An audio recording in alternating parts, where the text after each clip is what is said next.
Nimeongea hiyo ndio uelewe. Mama akiwa na stress kila wakati huwa anafanya nini? Akishika mimba inabort, inaitwa kaje kwa inakuwa miscarriage. So lazima tudhamini sana mtoto wa kwanza. Inua mikono juu. Na asubuhi tukaambiwa ya kwamba shika sana ulicho nacho, ili mtu asije akakinyakua. Maana ukisireki kidogo kidogo indicator iko na unaweza pitwa kwa sababu ya kusireki. Inua mikono juu namna hiyo. Ninataka tumshangilie Bwana Yesu. Sio Pastor Karanja tunaleta mtu wa Mungu ambaye amebeba Mungu na ikina kitu anaenda kuachilia kwa anga yako. Na maisha yetu hayatabaki sawa tena. Wacha tuone ile neema aliyokuwa nayo hapa, ama ndio alienda nayo Molo, ilienda ikakamata ama ilirudi chini. Maana kitoka hapa alikuwa kizirani. Sasa tunataka tuone hii kizirani alikuwa nayo hapa, je, inafanya nini huko? Inua mikono juu. Haya, pigia Yesu makofi mazuri. Ninapoleta mtumishi wa Jehova, pigia Yesu makofi mazuri. Bado hajafika. Kwa jina la Yesu. Yaani baka siku hizi kautambi kakatoka. Gai. Hii leo ni mpya hii. God bless you. Amen. Thank you, sir. The sky is the limit. Amen. I say that this is not even the limit. Amen. Pigia Bwana makofi. Hallelujah. Amen. Amen. Excited for your love. Asante kwa kunipenda. Kwa hakika thank you for having me. Amen. Salimia watu wawili waambie asante kwa kupenda mtu wa Mungu. Kwa hakika upendo wenu umeniridhisha na umenifariji. Amen. Salimia mwingine wale watatu, mwambie God loves you. Hallelujah. Amen. God bless you. Unaweza keti chini katika jina la Yesu. Nimesoma slogan mpya hapa, niseme mko wapya. Abe mwenzako uko na utukufu. Alafu mwambie ubarikiwe milele yote. Tupigie Bwana makofi mazuri. Amen. Kwa ajili ya wageni, naitwa John Karaja, nimeokoka. Yesu ni Bwana. Nilikuja hapa madhabahu, nikapokelewa, nikahesimu upako na mafuta ya madhabahu haya, na kulingana na the principles ya neno la Mungu. From the first day nilikanyaga madhabahu na nikawa faithful na nikajipeana, na katika ile assignment Mungu amenipa exactly 7 months. Abia mwenzako exactly 7 months. Naro anajua the numerical figure za kila namba iko na maana. So ile sade ilikuwa ndio nilifikisha mwezi wa saba. Ndio tena nilipomagua mafuta hapa, nikaachiliwa, nikatumwa Moro. Na neema ya Moro inafanya kazi. Patia Bwana makofi. Amen. Na kwa sababu tu nataka kuwasalimia kuona Moro tu vizuri. Nashukuru Bwana tunaenda vizuri Bwana. Na hata leo nikakuja siku ya Anointing Sunday. Kwa hivyo sasa nitaenda na double anointing in Jesus name. Hallelujah. Amen. Kwa hivyo kwa sababu niko na dakika kidogo tu, si kusema mausia ama, lakini kabla niendelee, pokeeni salamu za familia yangu. We are doing very well in Molo na Mungu anafanya kazi in Jesus name. Amen. Abia mwenzako, you are on an assignment. Abia huyo mwingine, you are on assignment. Amen. Kile kitu cha maana zaidi kujua katika hii maisha, ambapo pia kinaweza kufanya sasa maisha yako yakawe na value na yakawe na maana, it is when you know your assignment. Bwana asifiwe. When you know your assignment. Kuna andiko moja nataka tusome, alafu kutoka hapo sitakaa sana, niko na kama 15 minutes by the grace of God. Niyo kitu nataka tukaone umuhimu wa kujua an assignment. Hata kabla tuenda pale, Bwana asifiwe sana. Daktari wa meno, abia mwenzako daktari wa meno. Na musaumu ana jino, unajua umuhimu wa daktari wa meno. Daktari wa meno is assigned to solve problem za watu za meno. Nataka kukwambia kwamba God created you to solve a particular problem. Bwana asifiwe sana. Watu wakiwa wengi kama vile tunazungumza, problem ya kutaka kusikika unapozungumzia watu wengi ikafanya mtu mmoja akuja na solution ya kutengeneza hizi vyombo. Bwana asifiwe. Na yule mtu anatengeneza vyombo vya sauti hajawahi poteza relevance. If anything, huwa anaenda aki-upgrade kulingana na wakati. Bwana asifiwe sana. Unajua kuna kitu Daudi amesema, tione kama sijui ile neema bado iko, sijui kama iko. Bwana asifiwe sana. Nataka tukae katika andiko moja tutakaloona haraka sana litakalo tusaidia, alafu nitapeana kipasa sauti. And God is very good. Moro tuko na kanisa la maajabu sana, la maajabu kwa sababu niko na wanaume wengi pale kuliko wa mama. That's an extraordinary grace. And I've been trying to ask God why. Na ukienda mahali kwingine hata sasa ukiangalia wamama ni wengi. Kwa hivyo Moro, hiyo neema wanaume iongezeke hapa in Jesus name. Hallelujah. So kuna andiko nataka tusome by the grace of God and amen. Wazee walio katika nyumba, hallelujah. Wazee walio katika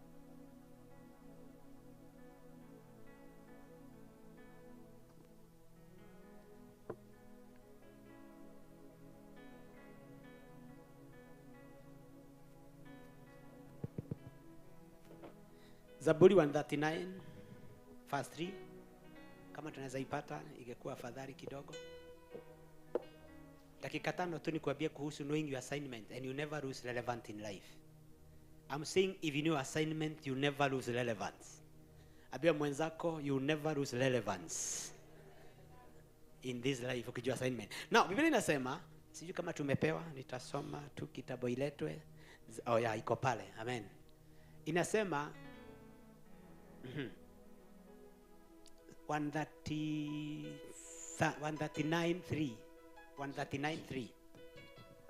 139:3.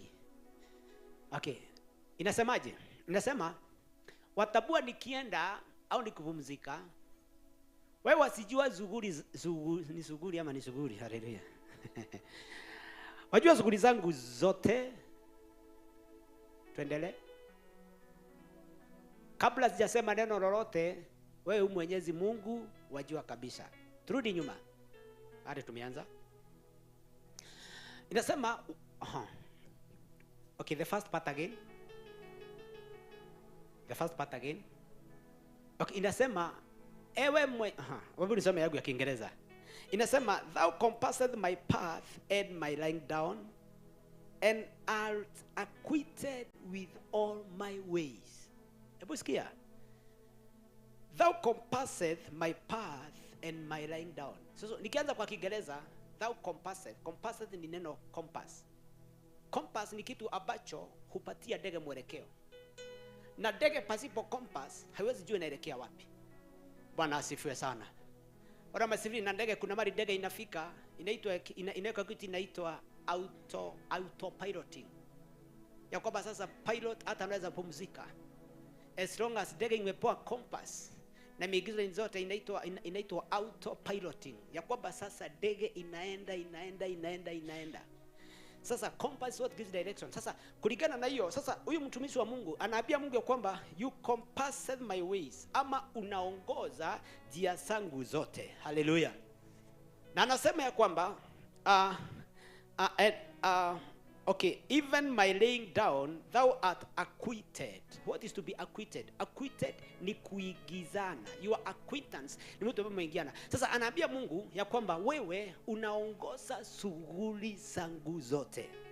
Kwa hivyo huyu mtu ni mtu already alikuwa anajua kwamba ako na shughuli. Huyu mtu ambaye alikuwa anajua kwamba ako na assignment amepewa na Mungu. Yesu asifiwe sana.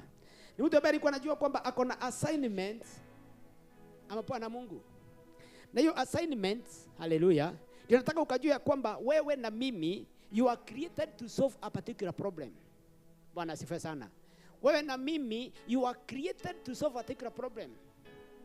Kuna problem uliubo ukasolve. Bwana asifiwe sana. For example, haleluya, we have a man of God here. Amen. Ambaye anaelewa assignment yake. Ya kwamba assignment yake ni watu kujielewa na mambo ya kuduna madhabahu. Na ndio unaona tunasukumwa zote, tunajipata hapa tupende tusipende. Bwana asifiwe sana. Haleluya. Kwa hivyo hata wewe na mimi, kila mtu ako hapa. Amen.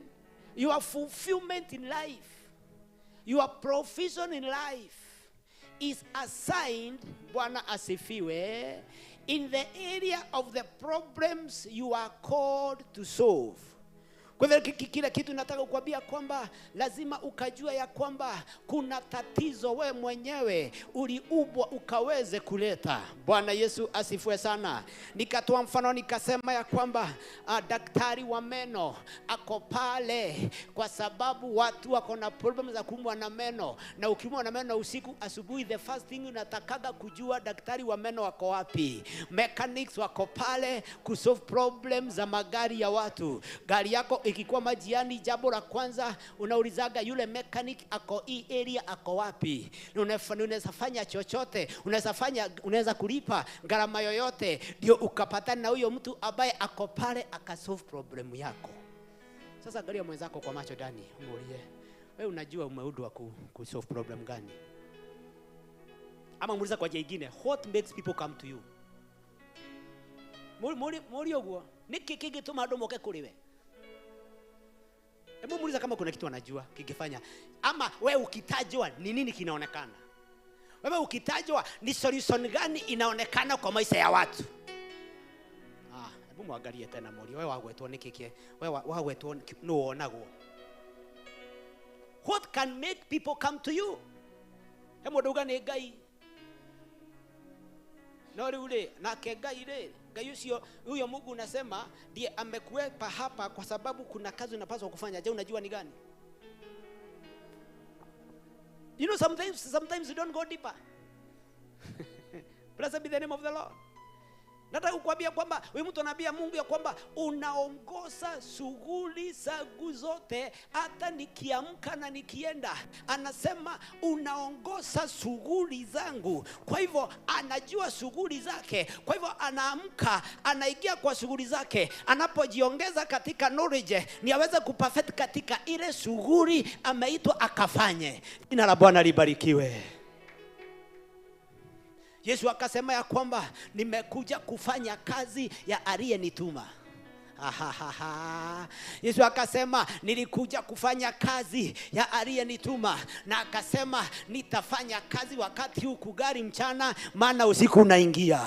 Na akafika mahali na akasema it is finished, nimemaliza kazi. Na kwa sababu Yesu alimaliza kazi yake, kwa sababu alielewa assignment yake, today the name Jesus Christ is the most relevant name in the world. Somebody give the Lord and say hallelujah. Kama kuna, if there is a name that cannot be ignored, it is the name Jesus. Hallelujah. Akasema I know what my Father sent him to do. Hallelujah. Pogele mwenzako kumwambia, abia mwenzako, je, sasa umeanza kupata chako ni gani? Because as long as you remain in the area of your assignment, Bwana asifiwe sana. Hallelujah. Daktari wa meno anaitaga watu ama ninyi mnajipeleka? Nauliza tena, daktari wa meno anawaita ama ni nyinyi mnamtafuta? Konyitanete oturetwo ni igego. Haleluya. Bwana Yesu asifiwe sana. Hebu uliza mwenzako tena, ni nini kinaweza fanya watu wakuja kwako? Because unless you know this, you have missed on the most important thing in this life. Bwana asifiwe sana. Hallelujah. This is why God created us. Idio jambo lilifanya Mungu akuumbe. Mungu akukumba tu ukae tu. Amen. Uwe uzaliwe kama mtoto, uende shule, uwe mtu mkubwa, upate familia, no. Hallelujah. Bwana Yesu asifiwe sana. You must know what you were created here to do. Jamaa moja akaenda Marekani. Alikuwa anafanya course friend, alikuwa anafanya statistics. Na research alikuwa anafanya. Sasa siku moja akitembea alikuwa anafanya research. Kuhusu sijui alikuwa anafanya research. Alikuwa anakusanya data. Wale watu wanakufaga katika age ni watu wangapi? Wale watu wanakufa katika age ni watu wangapi? Kwa hivyo akachukua data akaenda in a particular cemetery. Tunajua kwa cemetery kuna kwa kumeandikwa born this year, died this year. Kwa hivyo katika ile harakati yake ya kufanya uchunguzi wake, akiingia tu pale kwa gate ya cemetery, akakuta kijana mmoja alikuwa anakaa mchafu, alikuwa anakaa kama vijana mitaa. Sasa huyo kijana akaita huyo mzee jina. Akasema bwana, huyo kijana ananijua. Kamwambia enda ingia huko ndani, kusanya data yako, lakini ukitoka hapa upitie hapa nikwambie kitu. Sasa akachanganyikwa kidogo. Sasa akaenda akakusanya data yake. Sasa alipokuwa anatoka, yule kijana akamwambia, let me tell you, akamuita kwa jina tena. Hao watu wote umekusanya data yao, they did not exist. They not what? They not exist. Ni kama hawakuishi. Kwa kweli akapufia kwamba kweli huyu jamaa ni chizi. Lakini akuuliza, mbona ni chizi na ananijua? Hiyo kitu kamchanganya sana. Sasa alipoenda mahali alikuwa analala, ni mtu mwobaji Mungu, alipokuwa mtu Mungu akamnenea kwamba huyo kijana vile alikwambia ni kweli. Akauliza, now God help me to understand this. Akaambia vile alikwambia they did not exist ni kweli. Akauliza, God how? Akaambia kila mtu ambaye aliishi ulimwenguni huu na hajafanya assignment ile Mungu alimpatia hajulikani, it's like he does not exist in heaven.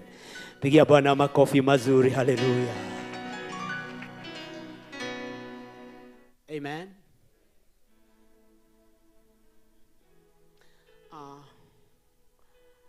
Mtu anajulikananga by his competence in the area of practice. I hope you understand what I mean. Nimesema mtu hujulikana by the level of competence. Amen. Kama ni wakili, every day kazi yake ni kufungua kwa ofisi, watu wanamkuta wakiwa na legal problems. Bwana Yesu asifiwe sana. So that's the way it is God. So kile tunataka kukuambia leo, hallelujah, ni kwamba before you kabla ya jambo lolote vile, hallelujah, that's abia Mungu akusaidia kujua alikuubia nini, na Mungu akakufahamu hili jambo alipoambia, akaambia Yeremia namna gani. Yeremia labda alikuwa kama mimi mama wewe, hakuwa anajua. Mungu anamuita anasema mimi ni mchanga bla bla. Mungu akamwambia, I ordained you. Amen. Nisaidieni wale wanajua maandiko. I ordained you even before you are to be a hallelujah. Ya kwamba nilikuteua hata kabla hujazaliwa ukawe nabii kwa mataifa. That was an assignment of Jeremiah. And Jeremiah sticked in the area of his assignment. He is relevant today. Hallelujah.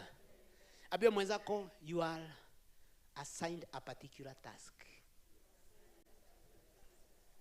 My sister, lazima ujue your assignment in this earth. Hallelujah.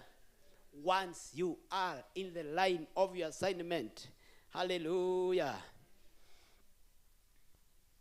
God wants you to be focused in the ways of your assignment. Ndio maana huyu mwadisi anaandika huyu the psalmist anambia Mungu ya kwamba thou compassed my pants and my lying down and are acquitted in all my ways. Anatumia neno my. Amen. Anaongea juu yake mwenyewe. Najua kuna watu wanasema mimi nafanya kazi ya Mungu, lakini ukimuuliza unafanya kazi ya Mungu gani? Unafanya gani? Si uliza mwenzako, ni utagawira wa Ngai, urutagera ha. Hata mchezaji kwa mpira ana position. Kuna defender, kuna striker, kuna midfielder. Hallelujah. Uliza mwenzako katika hii uwanja unachezea namba gani? Uliza aliye kando. Hii uwanja ni mkubwa. Sote tuko kwa uwanja. Amen. Uliza mwenzako unachezea position gani? Bwana Yesu asifiwe. Hallelujah. Kwa hivyo, that is what I felt I should tell you today. Amen. If you want to have an impact, if you want to be relevant, hallelujah. If you want to be recognized both on earth and in heaven. Bwana Yesu asifiwe sana. When you stay in the line of assignment, haujulikani tu hapa ulimwenguni, unajulikana hata biguni.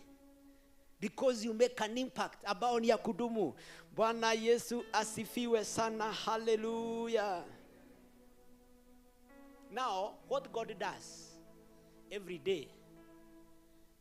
Amen. Siku moja tunasema ya kwamba the eyes of God move to and fro. Thank you. Ya kwamba macho ya Mungu usiku na mchana yanatazama, anatafuta mwenye haki anafofanya haki. So when in your assignment, every time you wake up, amen, Gai aroraga ama macho ya Mungu yanapelekana na wewe ukienda kufanya kile amekwambia kufanya. Unapoongea unaongea kile kinategemea na kile umeitwa kufanya. Amen. Kama kuna watu unafanyia hivi ni mawakili. Anytime wakili anapata opportunity kupresent case, wanatumiaga judicial language zote. Si kama hii wakati juzi tumeanza kuona makesa uchaguzi. Tumeanza kusikia matamu zingine sijui jurisdiction, sijui determination, mambo hallelujah. Yani anarigia profession yake. Anarigia kitumia no rescue. Sijui hapa kuna mtu wako katika profession. Kwa sababu he just thinks about this. Akipata opportunity anaonyesha kiwango chake cha kufahamu wanasheria na kitu kama hicho.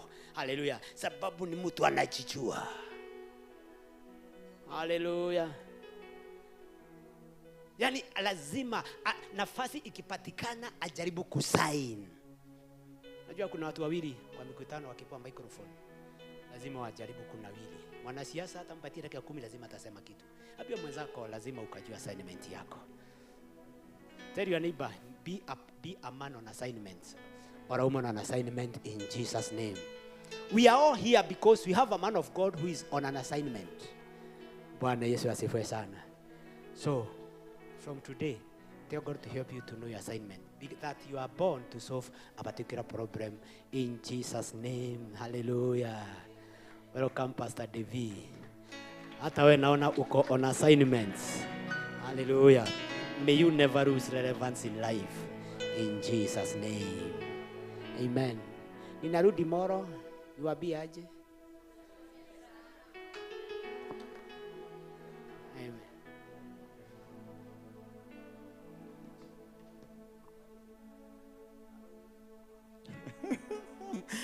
Asichukua tu mikono namna hii. Amesema nini? Ongeza sauti, amesema? Ongeza tena. Ongeza tena. Pigia Yesu makofi mazuri kwa ajili ya Bwana. Simama kwa miguu yako miwili. Molo tunakuja huko na fujo sana because of God. Tunataka tumwabudu Bwana kwa dakika 5 ili tuweze kuleta our daddy nene kile Mungu amemuandaa kwa ajili ya utukufu wa Bwana. Na ninaomba tu acha tu jamani nitumie tu leo watu very unique because of God. My there, come here, kuja hapa. Nataka tumwabudu Bwana kwa dakika chache. Akiwa anabakiwa na huyu mkongo, ako wapi? Where are you? Pigia Yesu makofi, maana hata wakongo wako kwa nyumba kwa ajili ya Jehova. In the name of Jesus. In the name of Jesus. My sister, kidogo tu, kuja tu hapa, kuja hapa hivi, kuja hapa mbele. Haya, wewe unaanza, alafu yanamalizia. Tunataka kuabudu Mungu kwa dakika chache ili tuweze kuzungumza na Bwana kwa ya utukufu wa Bwana. Let's go. Mataifa yote yatakusanyika mbele zake Bwana Mwokozi. Mataifa yote yatakusanyika mbele zake Bwana Mwokozi, wakimwabudu Bwana, wakimwabudu Bwana, wakimwabudu Bwana. Haleluya Bwana, wakisujudu Bwana.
Dakika moja mwambie Bwana azungumze na wewe.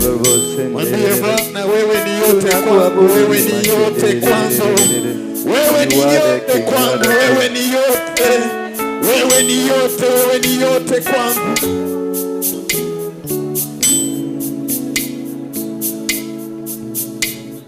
Baba, tuguzi utukufu wako kama praise and worship. Lakini Baba, utukufu kurudie. Kwa jina la Baba na Mwana na Roho Mtakatifu tuseme wote amen. Inua mikono yako juu tunapoleta mtumishi wa Jehova ili azungumze pamoja nasi. Haya, 1 2 3, pe Yesu sadaka nzuri ya makofi. Ongeza kidogo in the name of Jesus. Salimia watu wawili, salimia mwenzako hapo, mwambie karibu. Msalimie tu mzee. Salimia mwenzako hapo, mwambie karibu kwa ibada ya siku ya leo. Mwambie tu karibu, msalimie tu. Na kama ni mtu hagabo unaweza kumuhagi. Kama si hagabo usihagi. Unaweza kuhagi mtu kute yule nyuma yake ni mtu yake. Yes. Now you may be seated. Unaweza kuketi kwenye kiti chako cha muujiza. Na kuomba tu nipatie dakika zako 30 peke yake. Ikizidi 45, then we share the word. After that, we shall get into what God had commanded us to be. I want to thank God because of you. Praise and worship and the people, Pastor David, the entire church, wazee wetu naona wamekuja leo. Ni murairia mwaki? Yeah? Mure sawa? Murairia ko, urairia ko. Urairia ko. Waku. Tumaini turahuire. Maini marahuire. Kiasi. Marahua. No marahua. No marahua. No mutiraigua heho muno. Aca lakini to kwega tu ni kugunyu. We ndigo kunengera microphone we ni ukurehe siasa. Kuhiana atia kure. Kukwaje? Hii ilinyesha juzi ulienda mlikuwa sawa? Tulipata kama maji imeingia. Mlipata kama maji imeingia? Msijali. Tuombe tu Mungu tupate mahali. Wakati mlitoka hapa mkakuta nyumba zimejaa maji. Mkaanza kuchota. Wewe ndio unasikia ulikutana na sufuria kwa barabara ukauliza si sufuria ni yako. Ati alikutana na sufuria kwa barabara akasema si sufuria ni yangu. Kwa sababu venye alikuwa ameiacha ikiwa na mkoroo, alikuta hivyo ikitembea kwa barabara. Kwenda kidogo akaona kisahani ina swim, inakuja ni kama imebeba kitu. Bwana asifiwe sana. Shosho. Kuhia na ateru. Uga. Urenda njuge atia? Uri okuga. Riu nie ndirenda kuga atiri. Mbere-inĩ ndaikarĩte ũru no rĩrĩa ndanyitani na mũtumia wĩtagwo Nyari arakĩnjĩra tũthiĩ kwa Warũingĩ kanivasta nĩ ndĩraigua ndĩna gĩkeno mũno ona ngĩkoma ndĩrakoma ndĩna ujuzi nĩ gũkenera kanitha. Ũrakoma na ujuzi? Niko na ujuzi.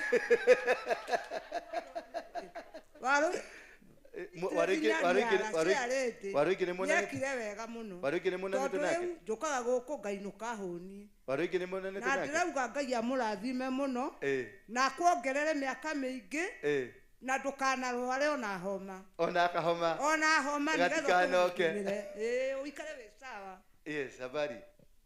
Umesalimiana? Alisalimia watu? Sasa wasalimie tena, kuja pale uwasalimie. Na uambie unaitwa nani? Bwana asifiwe. Bwana asifiwe tena. Hapo nilikuwa nimewasalimia. Kuna wale ambao hawakuwa hapa. Mimi naitwa UDS Kigai kutoka Radio Milele na sisi tunahubiri kila siku ya Jumapili na mchungaji. Bwana wabariki. Thank you. Sasa nikuulize UDS. Nataka ukue mshirika wa hapa. Umenifanya nimekuwa mshirika wa kwenu. Na wewe ukue mshirika wa hapa. Kweli. Hawa watu wanakupenda. Na wanakusikilizaka kwa redio kila wakati ukiwahubiria. Na wakaniuliza, si mtu ako na kipeo. Ni kipeo? Kinaitwa kwa kipeo. Si mtu ako na kipeo. Anaweza kuzungumza na watoto wetu wako wasichana wako wameanza kukunywa bagi, wengine na madawa. And God has wakaniambia ule mama aliniambia uko na kipeo ya kuzungumza na watu. Na watu wanaweza kukusikiliza. Uko nate hau. Mapenzi ya Mungu yafanyike. Pia mapenzi yakifanyika. Wewe mwenyewe do you have the push? Yes. Kwa sababu unajua wakati mwingine wamama wangapi wako na wasichana wamewakataki, yaani wamekuwa wagumu nyumbani. Wale wasichana wagumu. Sasa tutatesti na wa huyu na tutesti na wa yule na tutatesti na wa huyu na wa huyu. Amen. Ukishindwa na hawa tukurudishe kwenu webu.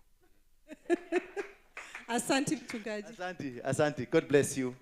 Thank you very much. Huwa tunahubiri kila asubuhi na Milele FM every morning na kutoka sasa kesho tutakuwa every day. Hallelujah. Na si umeona amekuja na yeye. Unaenda unachota unalete. Sio kwenda unachotoa. Unaenda unachota unalete. Si wengine huyu hata mimi nimechota. Ukiona umeingia kwa popu na umechota. Umeingia kwa popu umechota. Si unajua ni maneno mzuri. Sasa hii popu mzima si yako hapa. Tuelewe itawatia.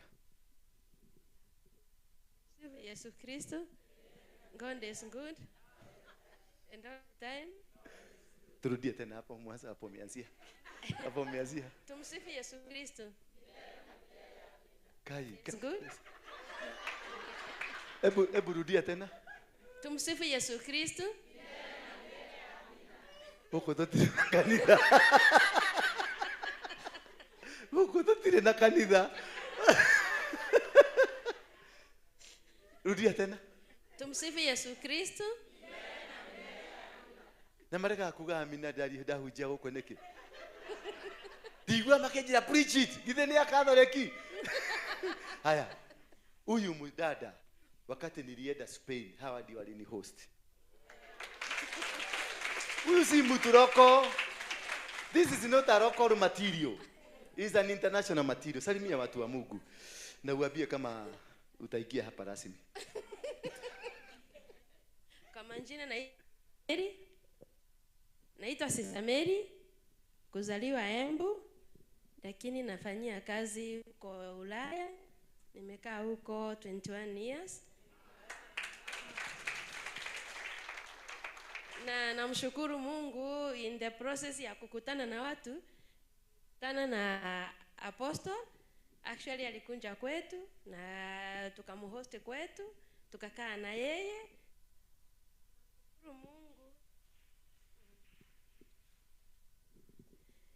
Tunamshukuru Mungu na actually nilifika huku mwezi wa 3. Nimekuwa nikijaribu kufika hapa lakini sikuwa ninaweza kufika. Nampigia simu ananiambia nikunje lakini mimi sikuwa ninaweza. Nilipatwa na homa tangu niingie Kenya na mpaka saa hii njaniacha. So jana vile niliongea naye akaniambia make sure ufike leo between 10 and 11. So niliamka mapema nikaenda misa kwetu. Sema acha nijaribu nione kama nitafika. Already ushafika kwenu? So mimi actually sinjui nimefika hapa because asubuhi alichukua simu yangu akaifunga and unfortunately sinjui pin. So simu ikazimika, so singeweza kumpigia apostle nimwambie kwenye niko. Nikasema tu nitaenda na najua Yesu ataniongoza. Ni mama Maria. Na Maria huyo simwachangi. Ingia kwa bus, nikaambia huyo conductor nikamwambia nionyeshe railway station iko wapi. Akaniambia hivi ukienda utapata railway station. So mimi nikaenda, ninaona Nairobi imechange sana. Nikakuta mama alikuwa anauza peremende, nikamuuliza kanisa ya Roiga iko wapi? Kaniambia we hiyo sitakwambia njoo. Najua iko Saindio lakini we nenda ukifika mwisho uulizie. So venye nimesijui somewhere here nikaona askari wawili wamekaa chini. Nikasema najua wewe akanipoteza. So nikaenda nikawauliza kanisa ya Roiga iko wapi? Akaniambia sister unjapotea ndio hili iko pale chini. So Mama Maria alikuongoza mpaka ukafika. So namshukuru Mungu ya kwamba nimekanyanga. Nilikuwa natamani lakini sijui ni nini ilikuwa inanizuia. Na tulimwahidi ya kwamba yeyote atakanyanga Kenya lazima make sure tumekunja hapa kuwasalimia. Asante. Mpigeni makofi. Walini host vizuri. I wish I was a brother huko. These people are good. Walienda wakaitana wote. Wakani host. They were taking care of me vizuri. Hawana ile maneno yenu. Hawana kabisa. Wako wazuri kabisa. Asante, Mungu akubariki. Welcome. Tutaongea baada ya service. Mpigie makofi. Na kuna wengine wako huko bado, kuna Florence, kuna Stella, kuna anakuja June. Okay, na madam kubwa anaitwaje? Salome, mnamuitangaje? Clara. Madre Clara. Mkubwa yake? Superior. Mother Superior. Hata hapa tutatafuta Mother Superior. Si ndio? Nani anaweza taka kuwa Mother Superior? Mother Superior. Sasa hapa yumtaki Mother Superior. Sikue Mother Superior. Unataka kuwa Mother Superior? Utaongoza watu vizuri. Thank you. Sioni. Ama kweli wewe uliniambia juzi. Najua kuna juzi wakati kulikuwa kumewaka moto hapa. Gasi, mtungi ya gasi iliwaka hapa, ikawa hapa hapo ndani. Sasa ilipowaka ililipuka na ikaanza kuwaka. Uoga ilituikia sisi zote. Sasa yule mama alipokuwa huko akavuruta, nikamwambia vuruta hivi, akavuruta, tukapeleka pale nje na sufuria. Sasa ananiambiaga Mary alikuja. Mary ndiye alimwambia funika. Alafu Mary akamwambia tuende, wakaenda na yeye huko nje. Alafu Mary akamwambia sima, akasema na ikasimika. So that is a mystery. That is a mystery. Kama Mary alikuja kwa hii nyumba na Yesu juzi alikuja kwa hii nyumba. Na malaika wanakuja kwa hii nyumba. Si nyumba imebarikiwa? Na masista wamekuja kwa hii nyumba. Na hata father mwenye ameoa amekuja kwa hii nyumba. Sisi hapo mnasema ati hatuendi bali, hapa ni wapi? Mlisema hakuna mahali tunaenda ati hatuwezi kwenda bali. Neha. Mary anatembea. Yesu anatembea. Sisters wanatembea. Hata huyu kijana Kamengere yuko hapa. Yes, Kamengere, simama. Huyu ndio Bishop Harrison Ng'ang'a. We are blessed. Sidio? Thank you. How are you? You okay? You want to say hi? Just come. Speak in English. Say hi to them. Speak in English. Good morning, guys. My name is Eutychus Kamengere, and I'll be here. God bless you guys.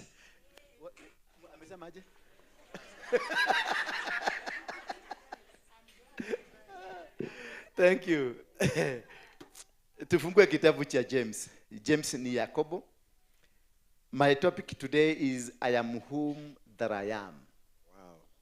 Hallelujah. I am whom? That is God. And we want to know who is God, that is whom that he is.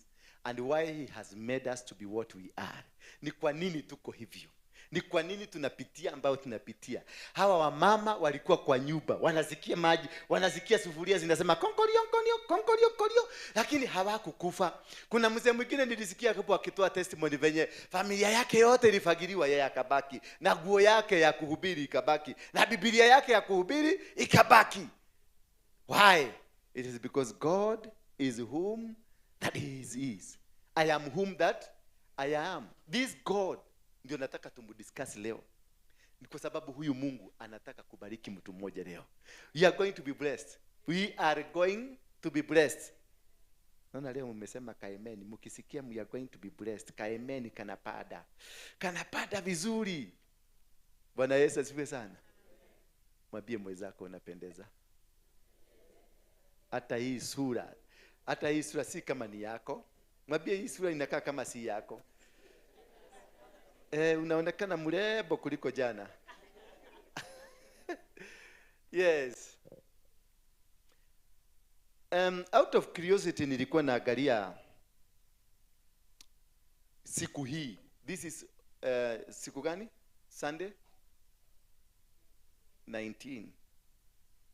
Coincidentally, it is the month of the Sabbath.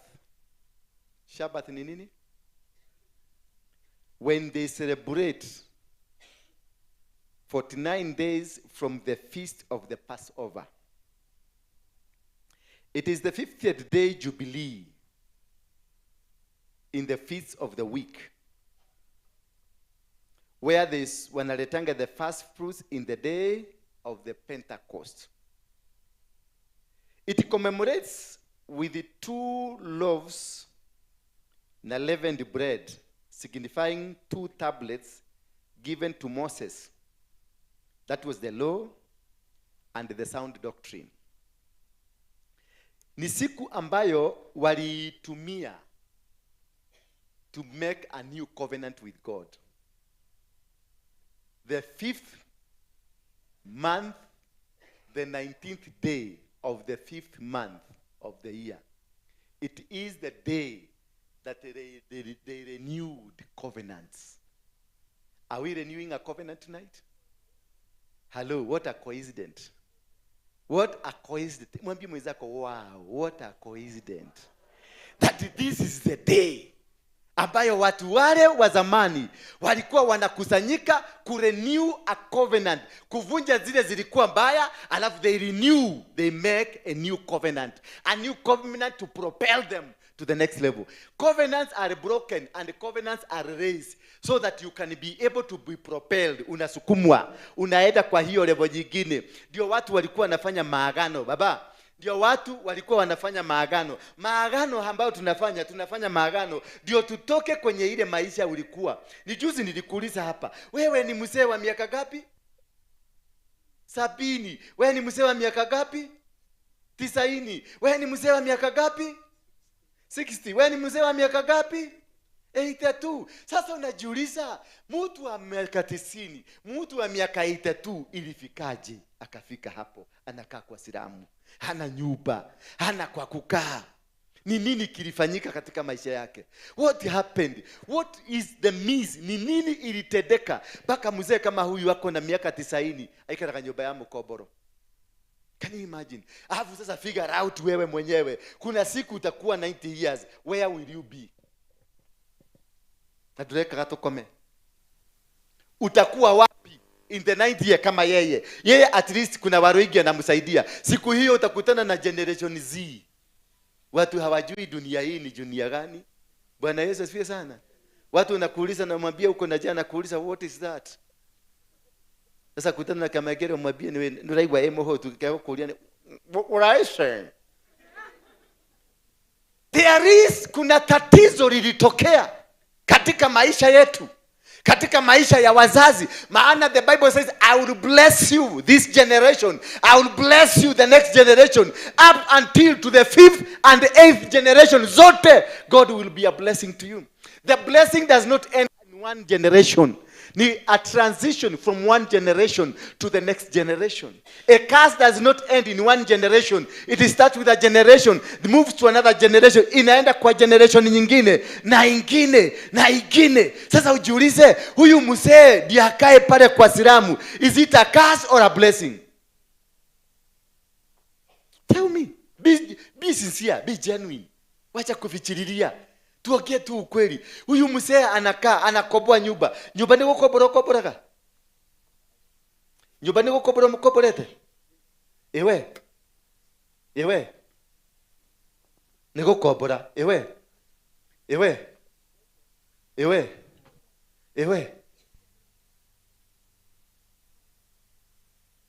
Hawa ni wakongwe wa miaka 80, lakini mpaka sasa wanakoboa. Unajiuliza ni nini kilifanyika? Walizaa watoto walienda wapi?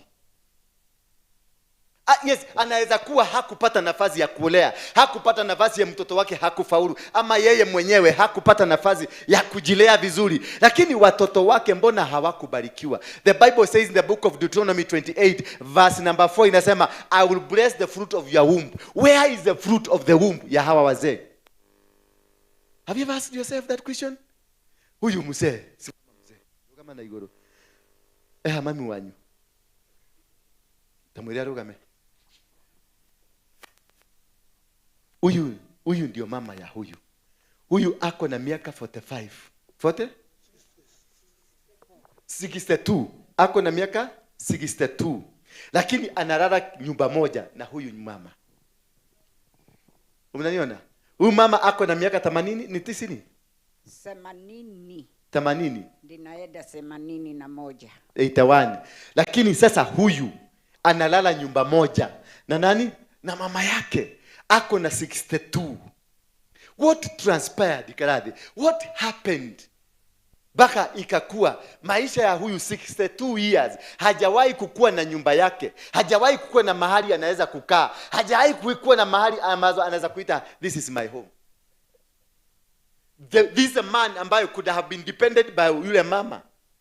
Huyu ndio angekuwa tegemeo, lakini angalia hali yake.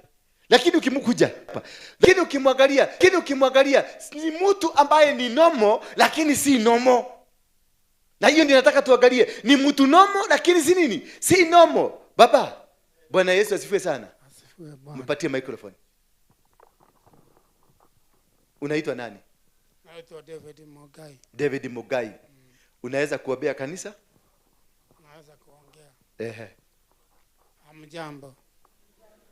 Hamjambo tena. Haleluya. Sifiwe Bwana. Kwa majina ni David Mungai na nimeokoka. Mshikie. Nimeokoka na ninajua Mungu ni mwema, maana amenifikisha katika mahali hapa. Sababu ni wakati nilikuja ninaona upako wa Bwana na tena ninaona mkono wa Bwana uko juu yangu, maana nilikubalika katika madhabahu hii. Maana Mungu amenipenda tu vile nilivyokuwa. Hata vile mmeniona sio hali yangu ya kawaida, lakini najua kuna Mungu mbinguni.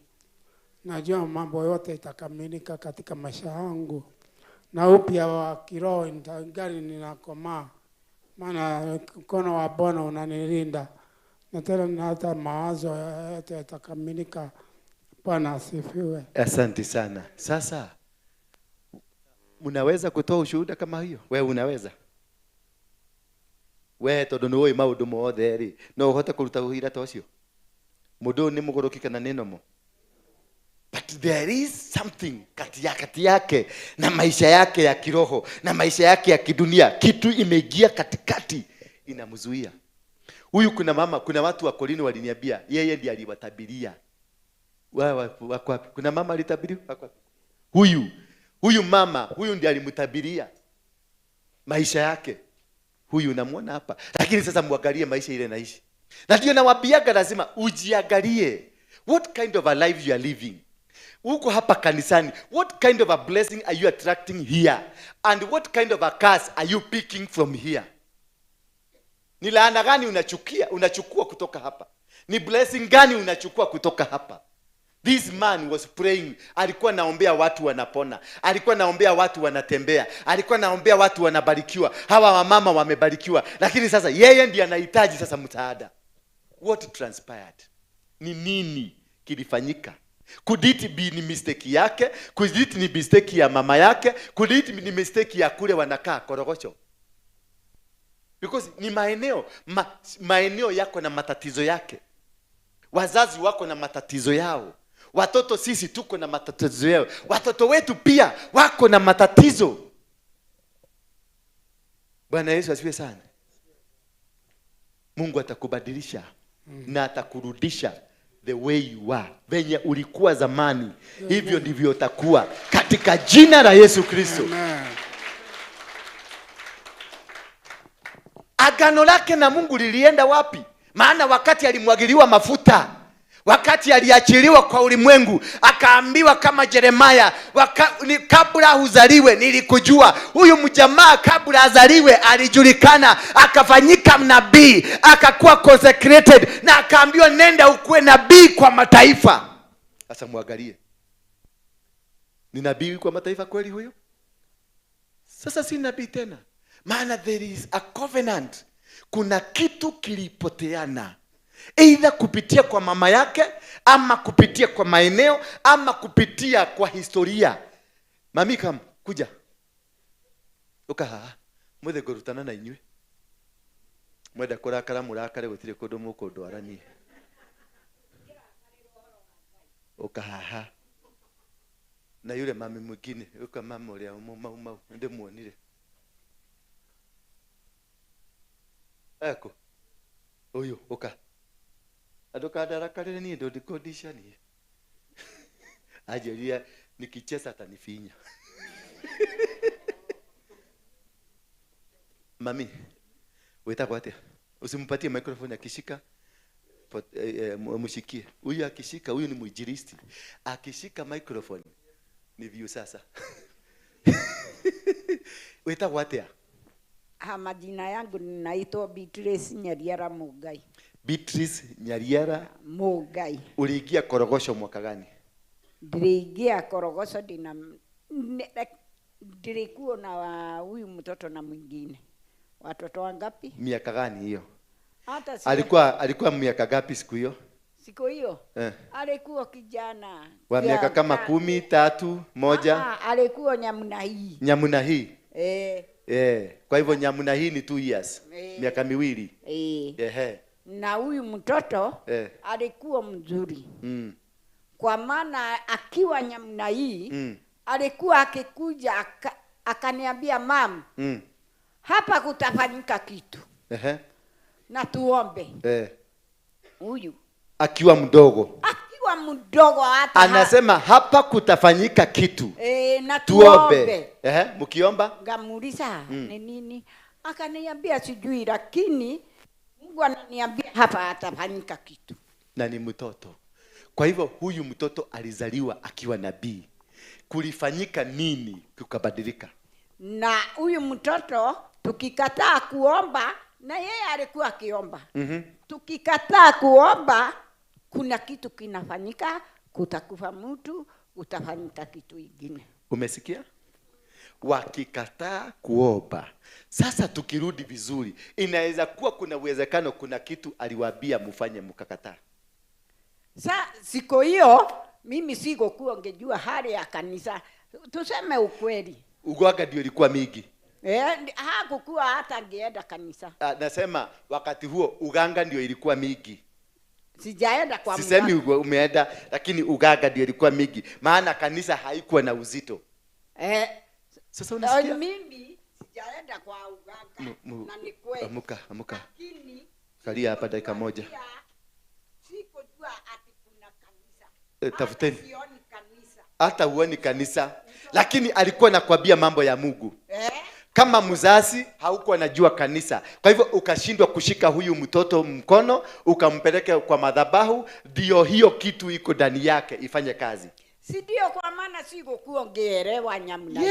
Yes. Ulikuwa maumau ama ulikuwa home guard? Mimi nilikuwa maumau. Ulikuwa ya maumau. Ulipigana kwa kichaka. Ulikula kiapo ya maumau. Na kiapo ya maumau kuna watu walicheza na maumau mkafiinya. Mimi sijafiinya. Wewe kwa hiyo kiapo ulikula ya maumau. Wakati watu walicheza na maumau, kuna watu walifiinywa. Marefinywa lakini. Marefinywa. Marefinywa. Kuja mami. Kama haha. Wewe nilikuwa ikalila haha. Ulikuwa naangalia gati ingekuja. Ngakaa kwa miti juu. Unakaa kwa miti juu. Unaangalia na magekuja. Kwa maana kwetu kulikuwa mahali kamrema hivi. Nilikuwa ngefanya hivi.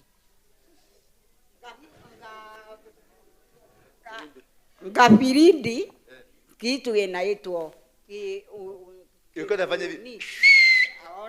One. Makajua. Wale maumau. Wale wako kwa kichaka. Maumau. Makajua ngati inakuja. Makatoroka. Alafu makashika gati. Makatoroka na makishika gati. Na makishika. Makaingia kwa Jodia. Na sisi tulikuwa kwa Samuel wa Deru Lemuru. Sikatai, lakini makishika gati. Walikuwa nafanya gati nini? Gati makishika. Makaona magatoroka. Nona muma. Dagiubura. Makati kwa Jodia alia. Magi anyitire gati. Matianita agati bas kamenya. Tigano ucio. Mami, wale maumau. Kwega muno. Ni unyuite miuma? 3. Miuma 3. Na mugwanja 3 negina. Negina miuma mugwanja. Mundu angiahiteirie maumau ekagwo atia? Angiahiteirie maumau no tumuragira hatiri cirongi. Uri wona mundu akiuragwo? Ni omwe kuragana.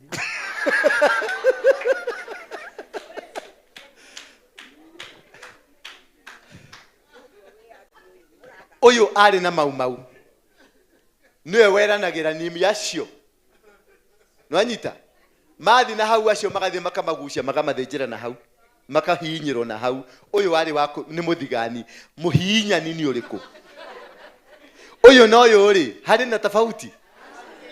Thakame yo ri niwe ndo murona haha. Ni mwanyita. Tondu uyu ni ari na covenant. Ni ari na kirikaniro kia maumau. Anyuite miuma mugwanja. Na miume o mugwanja ugaga atiriri ati ndehita ndauga. Wita kwatia? Jitago Njoki wa Inaina. Nie Njoki ndehita ndauga ati kumwa muthi uyu ndikanyanyitanira na andu a Ngati, ndikananyitanira na mundu mweru, ndikananyitanira ndikaneka. Agacoka karike kugeta ingigeka uguo ri ngari yo ni muma uyu. Makiuga atiri matikanaingira kanitha manyitanire na maundu ma muthungu, matikanathie maikare kwa maundu-ini ma thungu. Halo? Wali hapa wakasema hawatashirikiana na kitu chochote cha mzungu. Hawaka hapa wakasema wakatakapo in case wakaenda kwa mzungu na wakae kwa mzungu ama wajikute kwa mzungu, hii kiapo ilikule. Ni kweli ama si kweli? Ni kweli. Sasa hii nguo umevaa ni ya nani? Ya mzungu. Ile nyumba unakaa ni ya nani? Ni ya mzungu. Unaenda kanisa? Ya nani? Ya mzungu. Na aliapa na akasema hiyo kiapo nikiruka hii kiapo kilikule. Sasa angalia hii kiapo, unaona kama huyu hawezi sema, hawezi, kwa sababu alikula kiapo. Na hii kiapo ilikuwa ni buzi inachinjwa, nyama hii ya mgogo wanatengeneza vizuri ndio wanakula. Mimi nimekula kwa sababu mimi ndio nilikuwa napatiana kwa Mugike. I know it and I know the consequences. Sasa hawa na wao wazee unaona hapa wote walikuwa maumau, waliapa wakasema hawatashirikiana na mzungu. Sasa hii wako kwa mndani, kanisa hii ni ya si Yesu hii kanisa imetoka kwa wazungu. Na nguo tumevaa ni ya nani? Hiyo pesa uko nayo kwa mfuko ni ya nani? Sasa hiyo laana ulienda ukakanzo hiyo laana. Ni mwathire mukiugo ko mumo ucio. Ogo, there is no single day watabarikiwa. Maana kiapo bado iko kwa mwili. Bwana Yesu asifiwe sana. Ile kitu walisema nikifanya opposite, nikigairi haya maneno nikuliwe na hii kiapo. Nitugwaugire. Ati ingigaithie ingikanyitana na muthungu kana njike maundu ma muthungu ngari yo ni muma uyu. Niguo. Niguo. Wewe ni jodo ngiari ucio. Umeona sasa huyu ni mama yangu. Amenizaa na ako na kiapo kiko ndani yake. What will happen to me? Ndio unaonanga wakati mwingi naletaga mama yangu hapa. Simuletagi kwa sababu nataka kuja kanisani. Ni mama amechoka, ako na miaka 100 sasa, amechoka. Lakini namuletage hapa ndio zile vitu mama yangu huyu na ako shosho dada rahona. Na mwingine na huyu anajifanya mzuri, amempole sana hapa huyu. Rogama na igoro. Yeah? Unaona venye ananikondolea macho? Ni kiapo. Tene ndeta ile kushuru urenda kurehe huko.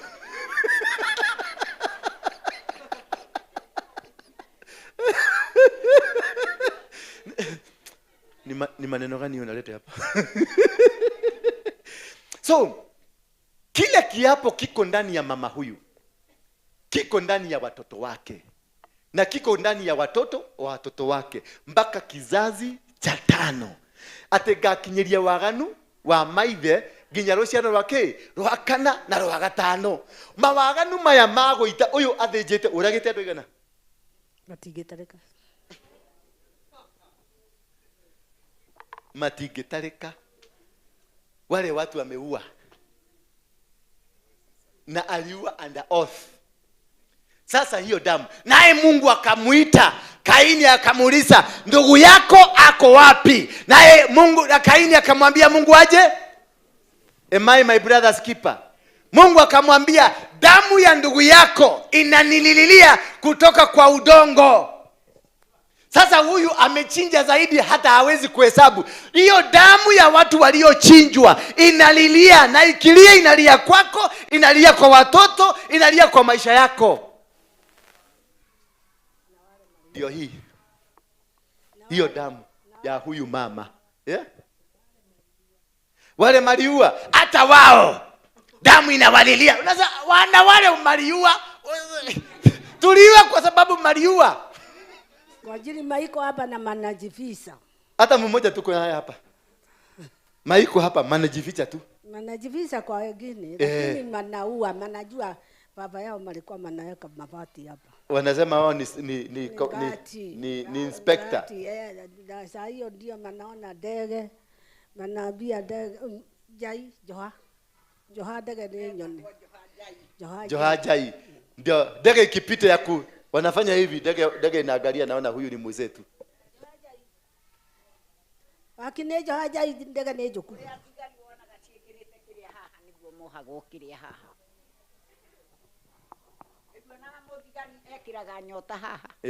Ona omari nyota ciao. Gati. Yeni. Na ciana cia gati tuliona cio guku. Tuliona cio guku. Turarianira nacio. Turarianira nacio. Tucihinye. Tucihinye.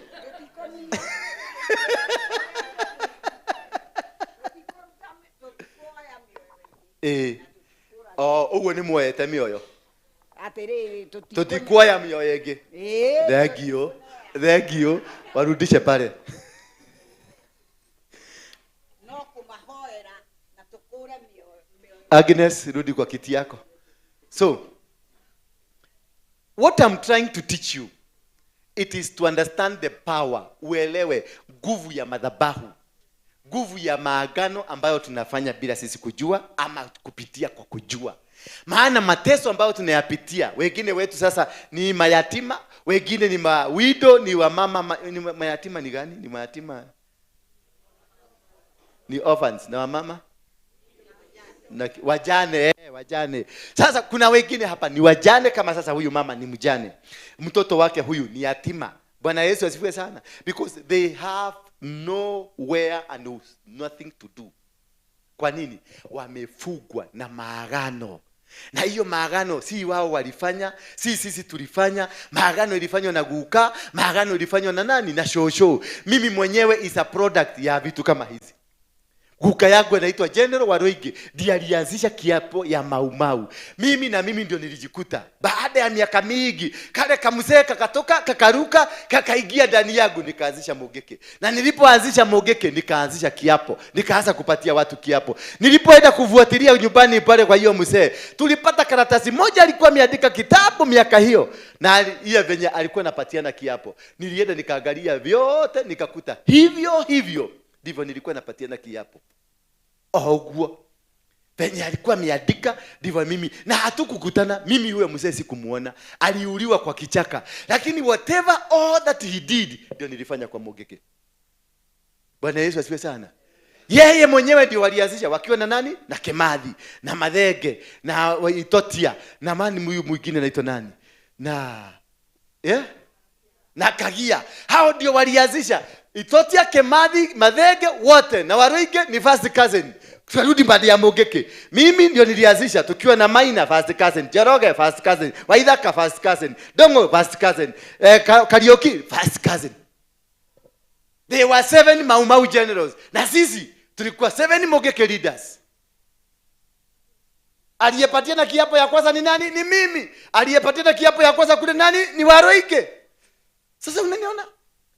Kumbe huyu mzee kwa sababu ya maagano walichinja busi, wakafanya maagano na miungu ya wale watu walikufa, wanaitagwa gomi. Wakafanya maagano na hao waliokufa. Kisha na mimi wakati nilikuwa, huyo mzee akafufuka, akaingia ndani yangu. Wakati yote uliniona kwa Mogeke nilikuwa na miaka zaidi ya 800. I was an old man.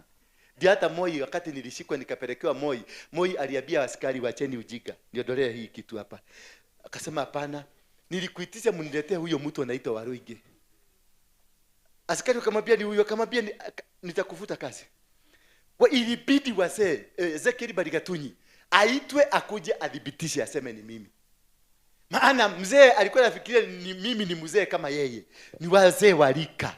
Kuniangalia akaona nikatoto kama miaka 27, then I was 27 years. Na nilikuwa nimevuruga Kenya msiba mpaka inakaa vizuri. Nilisema msivae trosa, mlivaa bana mama? Mlivaa? Nikasema msivae mini skirt, mlivaa? Tulilaluliwa kule Kayole, tulilalua tu moja tukaweka kwa TV. Wamama wote wakakaa ndani ya nyumba. Wote. Na tukaambia wamama wote ukae kwa nyumba, hakuna kutakataka. Tuache hivyo na kuweka mkali hapa. Tukakutana siku hiyo ungenyamazishwa. Bwana Yesu asifiwe sana. Who was speaking in me? It was not me. My grandfather aliruka, the spirit of my grandfather iliruka huko, maana kulikuwa na maagano. When any deity, ukiwa kwa Mungu, maagano ya Mungu mahali popote unapofanya kazi ya Mungu iliyo na maagano, the spirit comes. Unapofanya kazi ya shetani iliyo na maagano, whoever founded it starts, inafanya kazi. Timothy wakati alikuwa, Paulo akamwambia shosho yako alikuwa anaitwa nani? Eunice. Ni Eunice ama nani? Yeah? Lois. Mama yako alikuwa na imani. Na pia shosho yako alikuwa na imani. Na pia mama yako alikuwa na nini? Na imani. Na hiyo imani tunaona hiyo pia uko nayo. Kwa hivyo when there is a covenant of something, it is transferable. Inapokezana from one generation to another generation. So what could you be going through right now? What kind of a challenge that you are going through right now? Is it because you are not saved? You have been in church? Umekuwa kanisani. Huyu mama ukimuuliza, mashamba ya Kayole imekatakatwa akiwa. Si ndio? Mashamba ya Ruai imekatakatwa ukiwa. Si ndio? Mashamba ya Dadora imekatakatwa ikiwa. Dadora kulikuwa kichaka. Si kulikuwa kichaka? Mashamba hiyo yote kikatakata si mulikuwa? Na mulikuwa na nguvu. Mbona hamkupata shamba? Kwa sababu kuna laana haingemkubalisha, maana kiapo cha pili walikula na mchaga. Bwana Yesu asifiwe sana. Kiapo cha pili walikula na mchaga. Alafu walimwaga damu ya binadamu ikamwagika kwa mchaga. Wanapoenda kuguza mchaga, yule mtu wako chini na damu yake anasimama na wabia, unakuja hapa na unajua venye ulifanya. Bwana Yesu asifiwe sana. That is the power of covenants. Yale maagano ulifanya, kale ka abortion ulifanya na daktari, mkakubaliana tutoe katubu haka na hakuna mtu atajua, mkaenda kwa Dr. Nyamu, mkaweka ndani ya paper bag, alafu ukakarushwa kule Ruai. Wewe ukafikiria umemaliza mudhako ndio ilianza. Mudhako ndio ilianza, ndio unaona hawa wengine wote wanavuta bagi, wanavuta chang'aa, wanakula kila kitu, kila aina. Walifikiria watakuwa wazuri kwa sababu ule ulikuwa unasema hauko na pesa ya kulea watoto, ndio kwa maana uliua. Sasa uko na pesa lakini pesa haisaidii. Maana kuna maagano ya damu. Hiyo abortion ulifanya ni maagano ya damu. Na hiyo ndio unakuta inafuata vitoto vyenu, inafuata wewe. Maisha yako yote itaingia kwenye tatizo ambalo hauwezi kulitoka miaka yako yote. Maana wewe ulifikiria ni kitu ulifanya na kakaisha. Now you are suffering. Now you are crying. Na hakuna siku hata moja utajikuta ukiwa kwenye baraka. Maana unapofanya biashara yoyote ile, unaona huyu alianza huduma na akakuwa mtu ambaye alikuwa na huduma. Lakini wakati huduma yake ilianza kuingia, ile damu ya wale watu waliua ikasimama. Ile kiapo ile walikula ikasimama na ikamwambia hawedi. Maana alifanya hiyo kazi kupitia kwa jina ya Yesu Kristo. Na mama yake alikuwa amefanya kiapo against Yesu Kristo. Alikuwa amefanya kiapo against chochote ambacho kinaitanishwa na Yesu Kristo. Na mama yake bado uko hai na mpaka wa leo umemsikia hajawahi confess. Hajawahi. So kile kinamkula ni nani? Ni mama yake ndiye anakula huyu. Maana ya kiapo kile alifanya. Na huyu anataka kufanya kazi kupitia kwa jina ya Yesu Kristo. Na mama yake aliapa against Yesu Kristo. Umeelewa? Kuna kitu kinalipuka kwake, lakini mama yake, kiapo ya mama yake, maana mama yake ni authority. Mama ya mtu ni authority. Baba ya mtu ni authority. Sasa ile authority anajaribu, huyu mzee anajaribu kuinuka. Anakanyagiwa chini. Na nani? Na mama yake. Ile kiapo mama yake alikula ndio inasimama. Kwa sababu iko na authority. Na usikie alikula viapo ngapi? 7. Na walitoa. Mwalitaka shiriki date? Kana mga watore matatu. Mwalitaka pesa shigana? Mwanyo muma. Uno angadia. Date. Angadia ureu.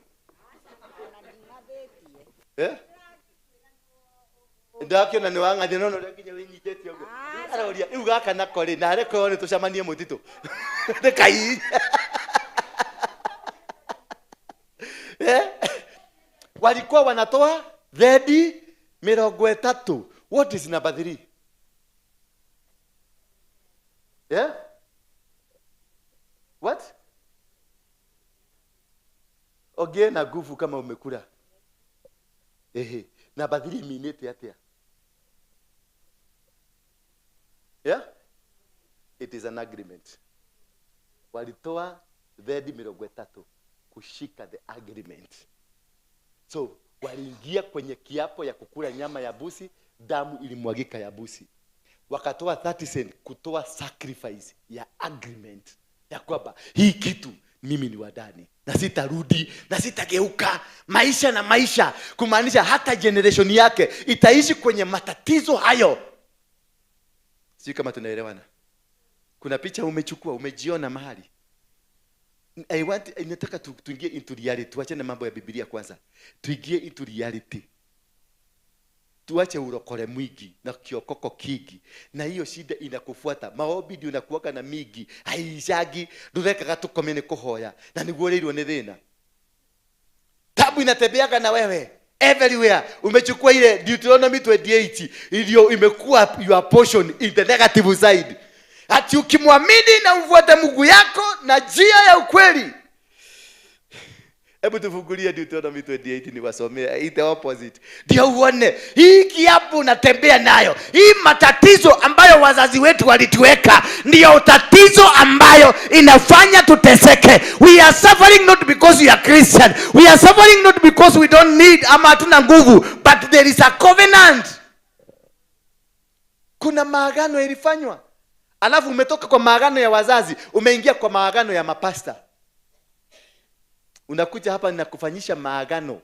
Na hiyo maagano hautajua ni maagano nilikufanyisha. Ninakufanyisha tu maagano na unatoka na unaenda na unafikiria uko sawa. Unahama hii kanisa, unatoroka unaenda kanisa ingine. Na unaenda unafanya maagano ingine huko. Unatoroka unaenda kanisa ingine. Unaenda unafanya maagano ingine huko. Unaenda kanisa 10. Wangapi hapa wameenda kanisa 3? Zaidi ya 3. Kule kulienda ulienda ukajishikanisha na madhabahu ya huko. Kwa hivyo kuna maagano. Hiyo kanisa hiyo ingine pia ulifanya. Sasa uko hapa ulikuja ukafanya hivyo. Sasa uko na maagano ngapi? 3. Utafaulu ama utaanguka? Hauwezi ukafaulu kwa sababu zote zinainukiana. Madhabahu ya Kawaroige itainukiana na hiyo ya Kireba. Kwa sababu hiyo ya Kireba maana kuna maneno uliambiwa. Usiende kanisa za kiroho. Usiende kanisa zinafanya hivi. Usifanye hivi. Maana preacher yenu akisimama huko kwa pulpit alianza kusema, hii makanisa mnaonaga ya watu kama akina Waroige. Hiyo si makanisa msuri, ni makanisa ya devil worshiper. Sasa kule ukakula kiapo. Sasa uko kwa wapi? Kwa Waroige. Na amekula kiapo wapi? Akitoka hapo huyu akakosana na Waroige aende kwa nini? Na mimi nilikuwa nasema Wakorino wa Kireba Kiaredi ni watu wabaya. Walinipeleka, walikuja wakanifanyia maneno. Nimeongea kinyume na wao watu and I'm a spiritual authority. Sasa utoke hapa uende kwa hiyo ya Kireba Kiaredi na already you are carrying an authority that is against them. Ukifika huko watakuwa wakiona pepo. Hello. Watakuwa wakiona pepo. Ndio nawaambia mkienda, wale watu walitoka kwa Wairimu. Wairimu wanasemaga aje kuhusu makanisa ya kiroho? Wale watu wanadhioma. Wao ulitoka Shakaina kwa TB Joshua. Mtu wa TB Joshua anafanyaga maneno namna gani? Huyu anatoka kwa Roriga. Na Roriga anafanyaga maneno namna gani? Bwana Yesu asifiwe sana. So what we are carrying on our head are generational problems that were initiated because of oaths and covenants ambazo zilitengenezwa. Hawakuwa wanatengeneza kiapo kwa ubaya, walikuwa wanakoboa inji. They didn't have a bad intention. Hiyo mama huyo anasema venye amenyoga watu. Hakuwa na nyoga, yeye kwake hakuwa na nyoga kwa ubaya. Alikuwa na nyoga ndio wale wanazuia revelation ikuje, waondoke ndio wao wapate revelation. Yule mwenye alitoa mimba hakutoa kwa ubaya, ni alitaka kurudi shule. Ama mzee alikuwa ameenda safari Na mzee aja nini? Sasa mzee anakuja next week. Utafanya nini? Si unakatoa, maana utayambia mzee kalitoka wapi. Kwa hivyo alikuwa anafanya kwa ubaya? Alikuwa anafanya kwa uzuri. Kwa sababu alikuwa anataka kuokoa kiokoko yake na kehiko yake. Alikuwa anataka kuokoa. Lakini sasa angalia vitu ambavyo vimemfuata kutoka siku hiyo. Ni laana baada ya laana. But whatever you did, it was a small thing. Kalikuwa kakitu kadogo. Lakini yako kakitu kalikuwa kamekuwa mpaka sasa. Maana kuna damu ilihusika. Maumau ni strong. Maana kuna damu ya buzi ilihusika na damu ya nini? Ya watu ilihusika. Kwa hiyo miba mnatoaga. Kuna nini inafanyika? Kuna vitu viwili vilifanyika. Kuna maagano ya sex. Ukifanya sex, mayaga idigagotiga. Hiyo hakwa. Bwana Yesu asifiwe sana. Baada ya hiyo kufanyika, katoto kakaigia, ukatoa. Maagano ya pili ndio hiyo. Ya damu. Ukamwaga damu ikamwagika chini. Hiyo damu bado inalia. Ukienda biguni utakutana na kale katoto ulitoa. Kaka, mamu, unamuuliza wewe ni nani? Unaniita mamu. Nani yule waikilia kioro? It is the body that dies. Mwili ndio inakufa, lakini roho inabaki. Life starts at conception. Wakati bego na bego zilikutana, hiyo life ilianza. Kwa hivyo kama katoto kalitoka, mwili ndio ilikufa, lakini roho ya mtoto iko inakuaga na hawa. Kama uko na watoto ngapi? 3. Na mmoja ndio huyo uliua wa kwanza, bado yuko in the spirit, anatembeaka na hawa. Ndio unaona unasomesha watoto mpaka wanafika university. Wakifika university wakimaliza, wote wanaanza kuvuta bangi. Wote wanaanza kukunywa madawa ya kulevya. Maana kile kia kwanza kinaingia ndani yao, kinawaambia vuteni. Maana mimi niliuliwa, nyinyi mna enjoy life, hamuta enjoy nikiwa. That is what is happening. Hawezi kukubalisha. Hao watoto wako huko katika ulimwengu wa kiroho, na kitu chochote ambacho kiko katika ulimwengu wa kiroho kiko na nguvu kuliko ambacho kiko physical. Anything that is in the spirit iko na nguvu.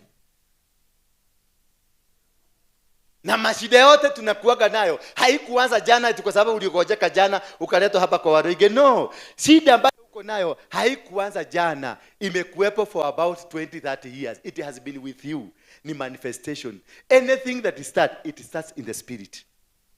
Before the manifestation in the physical, inaanzanga in the spirit. Hiyo shida uko nayo, umekuwa nayo 10 years, umekuwa nayo 20 years. Hiyo shida ya mzee ambayo anakuletea shida, anatoka nje. Alianza kutoka hata kabla mjawana, wakati mlianza kudetiana. Wakati alikuacha hapa akambia wacha nikibie hapa chini na kuja. Akaenda kwa Tumaigoya, akamaliza, akakuja na mkaendelea safari na yeye. Wakati huo ndio hiyo kitu ilianza. Haikuanza jana, kukudanganywa haikuanza jana, ilianza kitambo. Maana kuna maagano ambayo iko inafuata familia. Na ndio naonaga mimi napatiaga story yangu.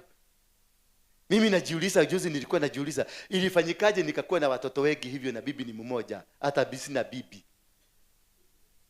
Sinda, na niko na watoto 22. Sasa nikaanza kujiuliza, nimepata kingine kamoja kameletwa, kama umetoka Japan. For your information. Sasa niko na 22.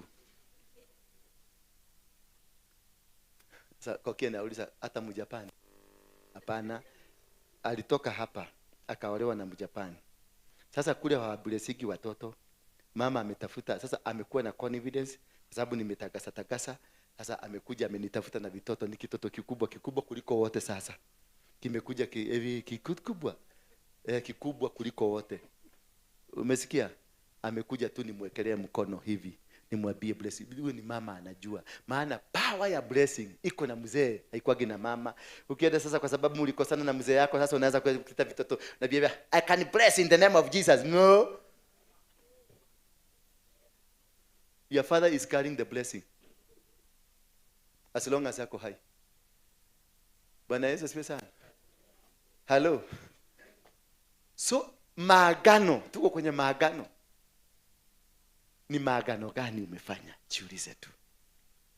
Umedanganyana mara ngapi? What have you done in your life, with your children? Why is your Ian has become so stubborn in your life? Kuna maagano and you are the problem. Why is your child disturbing you? Why is your child really against whatever you are doing? Why is your husband against you? Kwa sababu husband si problem. Kama sasa mimi sio problem. Problem ni kukaa. Na si kukaa huyo ule mwingine alikuwa na wanawake 39. Mabibi ameoa 39. Ni ndiye mudhirimu wa mudhuri yuko. Ni nini itakosa mimi nizae watoto hao wote? It is not me. Maana nilikuwa napatana na msichana kama huyu once, mimba inaingia. Naenda kwa huyu because wakati huo nilikuwa natafutwa na polisi. Sasa nilikuwa najificha kwa mama. Na nikienda huko, kulala huko lazima niache bego. Kienda kwa mwingine kutoroka kwa sababu ulali siku 3, maana polisi watajua mahali huko. Ukienda mahali unaenda kwa Mokolino, unaacha bego. Ukienda huko kwingine unaenda kwa huyu, unaacha bego. Ukienda kwa mwingine unaenda huko, unaacha bego. Sasa unaona ile spirit ya kukaa yule ndio ilikuja ikaniambia, huko gwito gutikara gwo guthiaga ugiciara gwo. So there is a covenant for that. Na hiyo ndio kazi nilifanya. Uende kwa brother zangu pia walifanya hiyo kitu. Mpaka wakati tulijua this is a problem in our family, tukaikata, tukaibreak. And you cannot go to any preacher ati niombe baba, niombe mume wangu amekuwa na shida. Mume wangu tukioana naye alikuwa mwokofu. In fact alikuwa na huyu anaimba pale mbele. Alikuwa leader wa praise and worship. He was very humble. He's the first man of my life. And I'm the first woman of his life. Oh my God, oh my God, oh my God. Kwenda angalia historia. Wachana na first man. Huyu alikuwa amegojewa siku ifike. Yaanze kazi ya familia. Maana watu kama sisi tulifanya kazi ya familia. Vituko zote tulifanya. Mimi nilikuwa Mungeke, nilianzia Mungeke because it was a family problem. My mother was a Maumau. My father was a Maumau. Brothers za mama yangu na watu wote kwa mama yangu na kwa baba yangu wote walikuwa Maumau. Auntie sister ya mama yangu ni Saburi hile tu. Saburi hile. Saburi baya. Wakasaidia ananiangaliaga hivi ananiambia, "Dora. Oradha kanau. Ekawali gani nonenie?" Anataka kuniambia nitakufinya. Ukiendelea na hiyo ujinga nitakufinya. Bwana Yesu asifiwe sana. So you find kuna tatizo liko ndani yetu, na hili tatizo haliko ndani yetu kwa sababu tunalipenda ama tunalijua ama ni sisi tuliweka ndani. Kuna historia imetufuata, historia iliyo na maagano ambayo imekusababishia kuishi katika misingi ambayo unaishi sasa. Ndio unaona watu ukijaribu anything, umejaribu kuenda mpaka umejaribu. Na ndio na Wakristo sasa wengi wanakimbia kwa waganga. Wakristo wengi right now. Nilikuwa naongea na baba yangu wa kiroho Harrison, nikamwambia, unajua kanisa yako inaweza kuwa na watu karibu nusu wameenda kwa waganga, wamekuacha tu hapo wamekimbia kwa waganga. Akaniambia ninajua. Kwa sababu hawa watu they don't want kuchimba kuelewa, wanataka kuwekelewa mkono. Hata nikakuwekelea mkono na nikuwekelea mguu. Kama kuna covenant, kuna kitu ambacho kimekamata familia yenu, until you break it, until you ukate kitovu ambacho kimekushikanisha na familia, hakuna mahali utaenda, hakuna kitu utafanya, hakuna success utapata. Kama guka yako spirit ilikuwa ndani yake ni ya poverty, utakwenda utaandikwa state house, but you will still remain poor. Because there is an altar speaking. There is a covenant that is speaking in your family. Until you are able to understand. Nimekupatia mfano mzuri ya huyu. Ule mama bado ni maumau, hajatoka kwa maumau. Ni nguo amevaa za mzungu. Kwa hivyo already ako na laana ya mzungu. Na batu, huyu mzee anataka kufanya kazi kwa jina la Yesu Kristo. Yule alikula kiapo akasema sitashirikiana na Yesu Kristo, maana ni shobo kama mtu orogi. Walikuwa nasema Yesu Kristo ni shobo kama mtu orogi. Ni conman. Hata mimi nilikuwa najua Yesu ni conman. Mwizi wa bao. Mimi nilikuwa namuita maraya, mtoto wa maraya, kwa sababu nimetoka kwa mudhirimo ya maumau. Hadi wakati nilikuja kujua Yesu ni nani, nikaokoka. Nikatenganishwa na hizo maneno nilisema, nikatubu. You confess. Until you confess, it will not set you free. Hata uokoke wapi, hata uombewe na boke afufuke. Huyu mwingine Benihini mlisema ni mkora, hata yeye akuje akuwekelee mkono. Hata mwite mwingine anaitwa nani, Graham William, akuje akuwekelee mkono. There is nothing will happen to you until you open up your mouth and confess. Ndio unaona nashurutisha huyu mama aongee. Hivyo amesema niliua watu wengi, at least kuna kitu kimeponyoka, kimeondoka. Maana amesema hajawahi confess. Leo ndio amefanya nini? Ameconfess. Yule mwingine amekataa. Ati yeye alikuwa anakaa juu ya mti. Sasa nafika kupita. Alikuwa anakaa juu ya mti. Alikuwa anakaa juu ya mti akipika mokimo.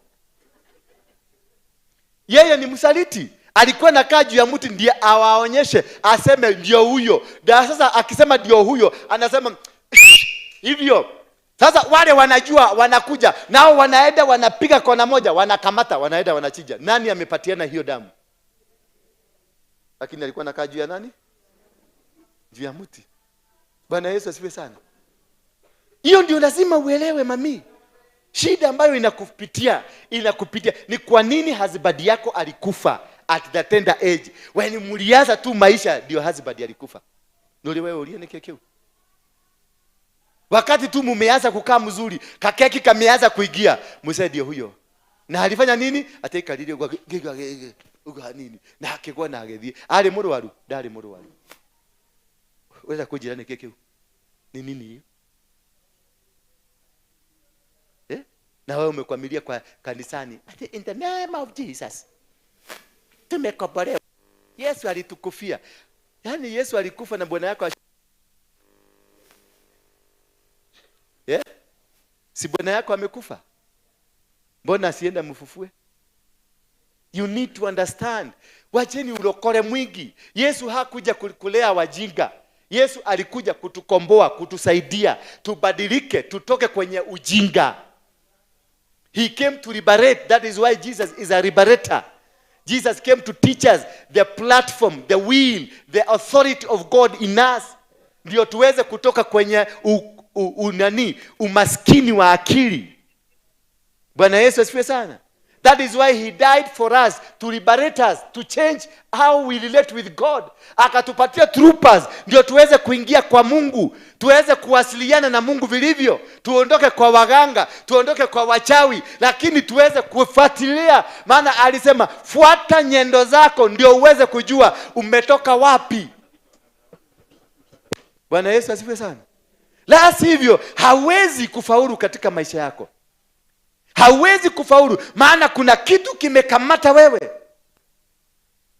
Kuna misingi ya kifamilia, kuna misingi iliyo ndani ya familia, kuna ya damu, kuna misingi ya damu, kuna misingi ya sex, kuna misingi ya laana kama hizo kiapo. Na kuna familia kila Disemba walikuwa wanachinja ng'ombe. Kuna familia kila Disemba walikuwa wanachinja mbuzi. Huyo mzee alikufa na alikuwa anachinja. Mahali walikuwa wanachinjiaga, hiyo ni madhabahu. Na ndio nakutaka kila Disemba lazima mtu apate accident. Kwenu katika familia unakuta wakati huo walikuwa na chija, kuna mtu mmoja atapata accident. Kwa maana kuna zile mizimu inaitisha damu. Wakikuyu walikuwa nasema goma itoreka kanewe kate. Ugo goma nishia de jagero. Walikuwa nachinjia shetani. Ndio kwa maana zinatoreka. Unakuta mwezi wa watu kwenu wanakufaga between mwezi wa 4 mpaka mwezi wa 6 ndio kuna kuaga na kifo. Familia cousins ndio nasikia lazima kukue na mtu atakufa. Mwezi wa ukiangalia watu wote wale wamekufa, they have died in a planned month. Kuna mwezi either kutoka wa 3 mpaka wa 6 hapo katikati. Watu unaona kuta date inaendana pamoja. Huyo ukayagu alikufa tarehe 1. Huyu mwingine alikufa tarehe 1. Huyu mwingine ilikuwa tarehe 1. Huyu mwingine ilikuwa tarehe 1. Alafu unaangalia mwezi zinabadilishana, either tarehe 1 mwezi wa 8 ama tarehe 8 mwezi wa kwanza. Zinapelekana. There is a pattern in your family. Maana katika hiyo pattern ndio walikuwa hiyo wakati huo ndio walikuwa nainua madhabahu. Ndio walikuwa wanafanya maagano. Na maagano yakifanyika lazima yatimizwe. Bwana Yesu asifiwe sana. Maagano yakifanyika lazima yafanye nini? Yatimizwe. Mwambie huyo mama hata akilala kwenye hiyo maagano ya kulala, lazima atasikiliza neno. Mami, naongea na wewe. I'm talking to you. Hebu iba hii wimbo, kula neno, kula neno, kula neno. Bujua kwa wapi? Bwana Yesu asifiwe sana. So usipoelewa what is this the role of your father? Mimi wakati nilijua what I have been, mimi kila mwisho wa mwaka watoto wangu wote ambao nilikuwa nawajua hapo mbeleni, nimeongezea mmoja, ninaendaga kwa my bishop Harrison Ng'ang'a. Tunatoa dhabihu kila mwaka ya kulenga kukata kitovu, kulenga rorera, kumutigithukanya, kuondoa kama kuna vitu vinanifuata, kukata watoto wangu wasifuatwe na hizo. Indeed, I have seen it. I have successful. Watoto wangu hakuna mtoto hayuko kazi. Watoto wangu hakuna mtoto hakai mzuri. Wanakaa mzuri saizi, mzuri kuniliko. Si mnawaona kwa wanakuja hapa? Si wanakaa mzuri. Na wako tu handsome, tu beautiful kuniliko. Miangalia uko hii ni risasi hii. Unaona? Hii ni risasi ilipita hapa. Andigo mwende take mundu gike. Wenda gutara ku mundu hiana scrap metal. Mundu thukagetio agathira. Tanyu na nyu atumia mutire kiria. Mundu to munatwara ku. Kana wenda wiko wetanagio ni Mrs. Waroige.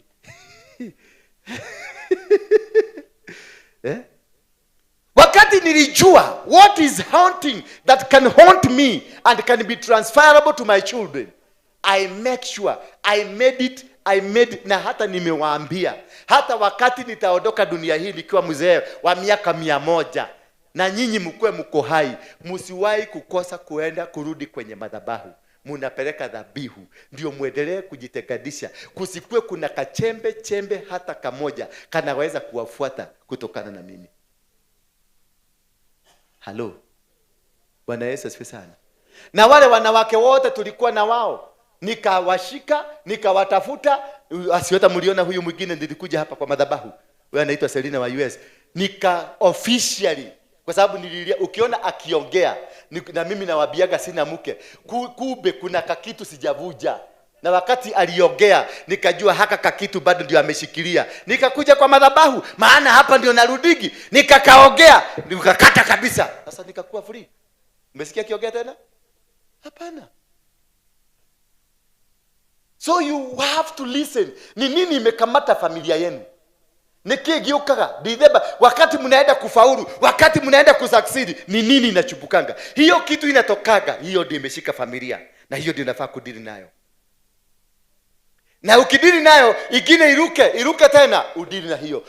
Hakuna madhabahu inavujagwa yote pamoja. Usidanganywe na mtu, usiende kwa mtu akwambia tileta shilingi 100,000 nikuvujia madhabahu ya kwenu. Madhabahu ya kwenu, kuna madhabahu ya baba yako, na kuna madhabahu ya mama yako, na kuna madhabahu ya shosho na guka. They are different.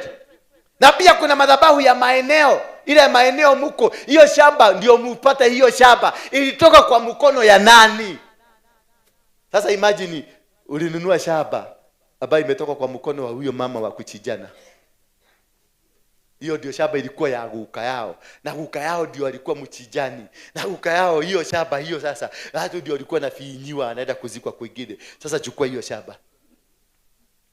Sasa ulienda ukanunua shamba. Broti maguta. Mwara Josca Mwara. Si ndio? Broti maguta Josca Mwara. Huko Josca Mwara, hiyo shamba ndio wewe ndio hiyo iuzwe. Ilikuwa ya nani? Nani alikuwa mwenye shamba hiyo ya Josca na Mwara? Nani alikuwa mwenyewe? Mzee mwenyewe, maana huko ni kwa Wakaba. Mzee mwenyewe ule wa mwanzo kabisa alikuwa nani? Na alikuwa mganga ama alikuwa mchawi? Ni vedito ngapi vimezikwa hapo? Ni watu wangapi wamerogewa kwa hiyo shamba? Bwana Yesu asifiwe sana. Hiyo tunaita madhabahu ya maeneo. Kuna eneo unaweza kwenda usumbuke, unajaribu kujenga, hautajenga. Maana huko mnakaa korogosho, kuleta kwa korogosho niki. Ni wagote okay? Takataka ciikagio kuo. Ni takataka ciikagio kuu.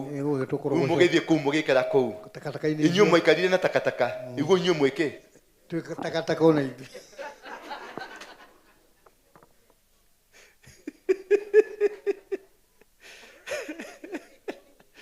Tukiwa mwisho korali no tuhetie.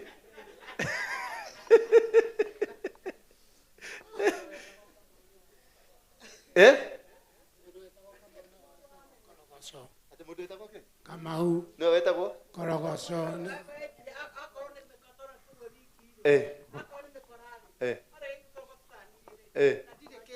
Wajoria ki? Umesikia? Waketa ikorogoco. Kama na iguru. Oni. Ati mundu wetagwo Kamau? Etagwo Kamau. Nari no wari kumbere. Riu mikora yoka ya mukorari. Akerwo akamera unia nie ndire kindu njitagwo Kamau. Na riu nie ndikikorogoco gitari kindu. Nie ndikikorogoco gitari kundu. Riu gitwo korogoco. Ndakiangurie maito. We wi kindu tha ici? Nie ndire. Hinya wa ritwa, nguvu ya maeneo, hiyo jina. Saizi wale wote wako korogosho wakijaribu kukua na kitu, maji inakuja inabomoa. Maana ni makorogo. Wakati time walijaribu kukua na kitu, ule mama minister wa nini? Ule mama anaikuwa na Mrs. nani? Ule minister akakuja huko akabomoa. Siku na kati mlibomolewa manyumba. Mkasemekana sewage inajengwa. Kwa hivyo sewage ni muhimu kuliko nyinyi. Maana nyinyi ni makorogosho ya kupitia sewage. Mumeona? Na ndio nataka tupeleke crusade huko twende tukabadilisha hiyo kitu. The next crusade tunaenda huko. Ndio tuende tubadilishe hiyo. Maana hawa wote ni makorogosho. Hizi ni makorogosho. Wamejaribu kutafuta. Huyu si ati hakuwa na akili ya kutafuta pesa. Alikuwa anatafuta pesa. Lakini muulize pesa ilienda wapi? Wewe unaenda kuja ndoli na akili ya kwenda pesa. Na pesa zingine yako legire niki? Hiyo nisionaga. Alafu umeona? Kwa sababu yeye ni korogo. Ni korogosho, ni mundu ta ni korogosho ri. Ni kindu. Yani and then the village ikaitanishwa. Ezekiel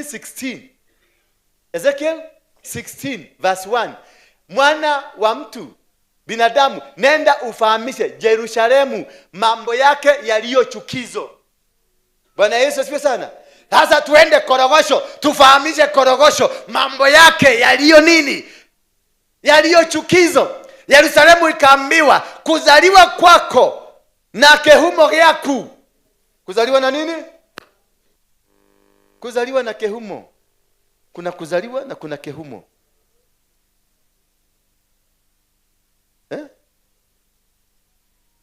Imetokana na shamba ya Mkanani. Unanielewa?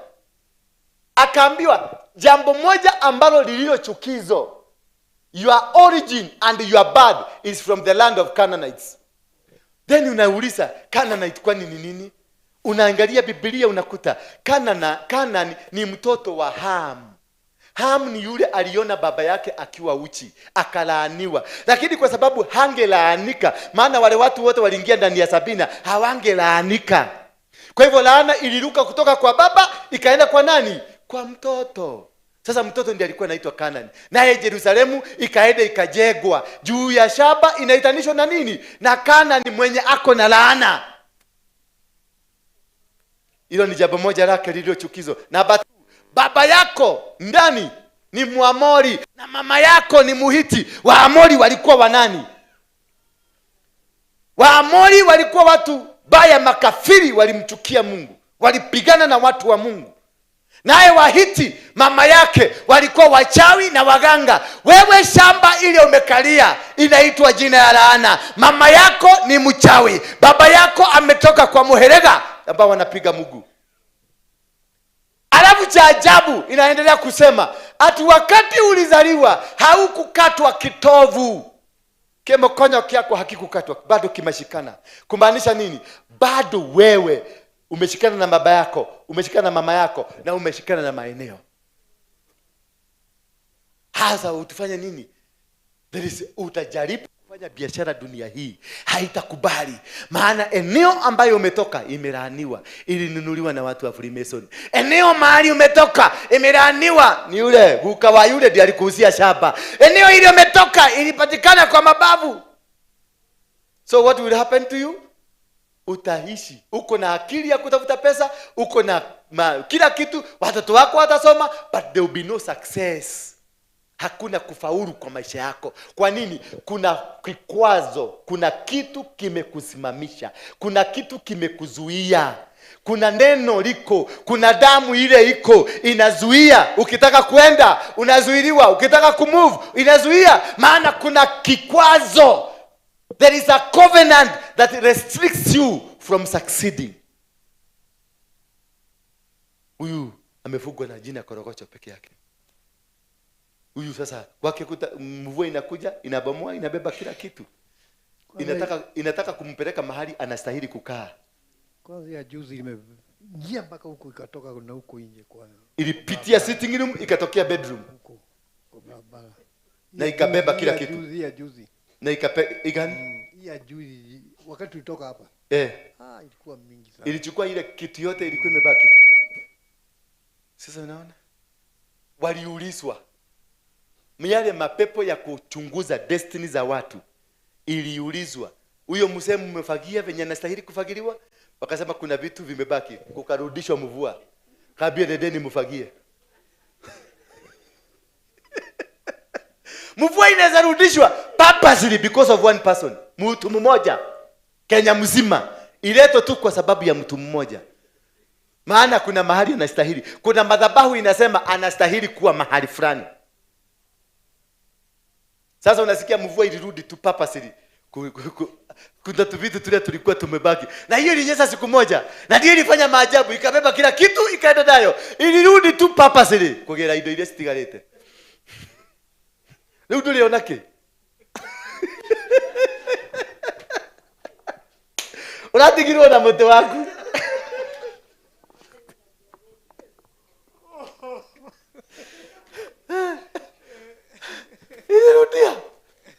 Ilirudia. Maana kule hizo ni demons. Kuna demons ambazo zinashughulika na destiny peke yake. They don't touch you until uguze, ukanyage line ya destiny. Hiyo ndio utaona mademons zote zinasimama.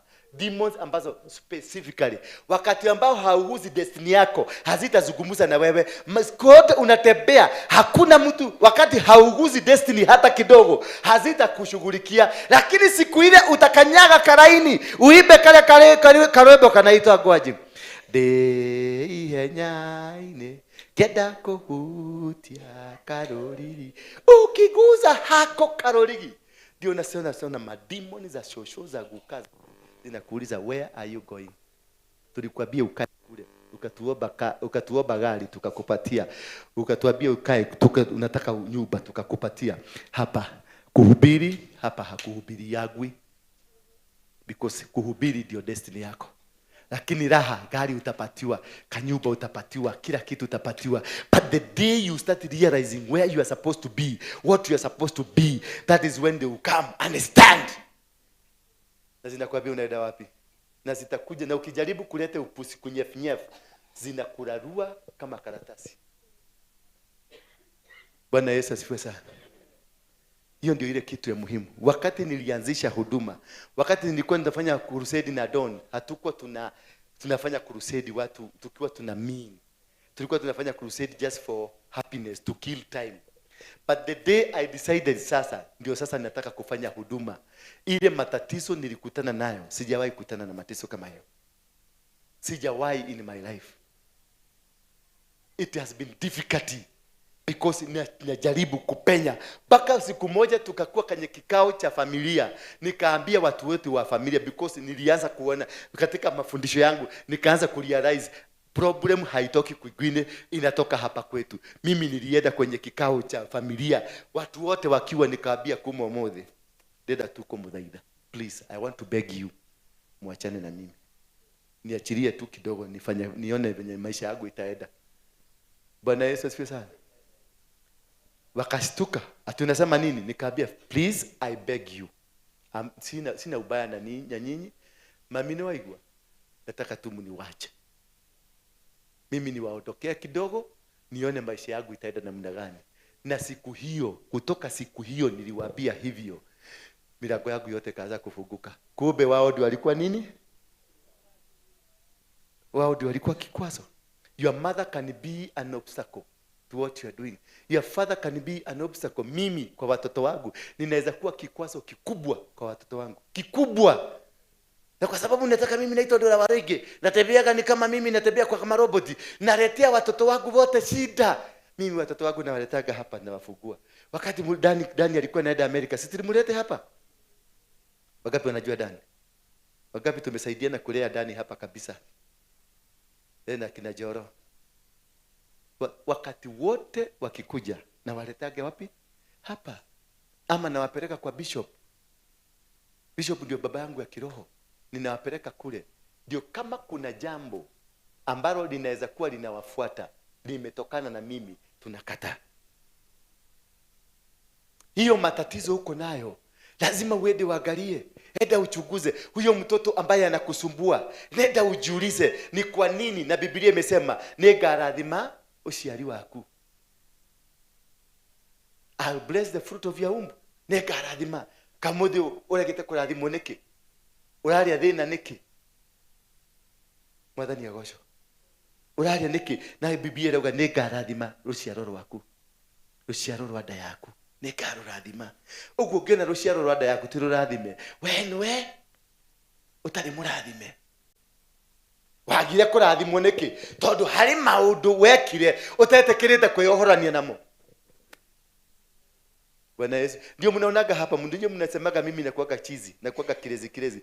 I will forever be crazy as long as nikiwa nahubiri hapa nimekumbuka kakitu nilifanya. Hata kama nilirepu mwanamke nikumbukie hapa, nitasema hapa. Because this is the point of contact. Hapa ndio nitasema. Ndio nifujifukue. The power of confession. Usiende kujificha huko ati apostle. Ndio twalie nawe hanini. Ukanda na kushikaga na kwambia semea hapa. Because najua unataka kuni blackmail. Twende tukafanya maagano ya ujinga na wewe. Mimi siwezi kubali kufanya maagano ya ujinga na wewe. Kama ni confession, hakuna kitu kikubwa for your life to be set free. Hakuna. If ile repu nilifanyia wapi? Kwa Domana huko ama kwa Maigoya. Kama ndio nimekumbuka na nimembugwa ameniambia hiyo ndio kwazo hii kitu nataka kufanya. Oh yeah. Ateni ukiugire hadu hakigetire athuria weka atia. It is my life. Hapo nimejulia. Hata kama mama yangu amekaa hapa, nitasema she is not carrying my life. No, I have my own life. I am looking for the connection. Ndio naambianga kiokoko yangu ni 8%. Nimefikisha 8. Nipigieni makofi. Piga makofi ya mzuri. Na hata hujatoka kwa 0%. Mimi nimefikisha 8. Maana kwa nini nasema nimefikisha 8%? Maana kila siku nagunduanga kitu kimoja nilifanya.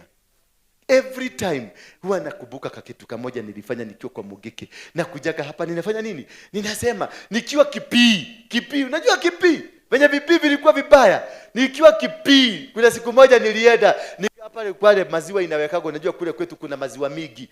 Inapelekwa kwa deli alafu inawachwa hapo kwa mtungi. Nikiwa Kipii nilienda nikambia vipii vikojole hiyo maziwa yote.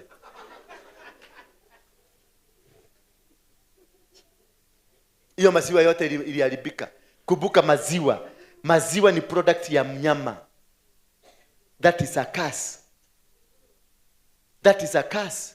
Maziwa ni product ya kitu kilio hai. Nilikojolea.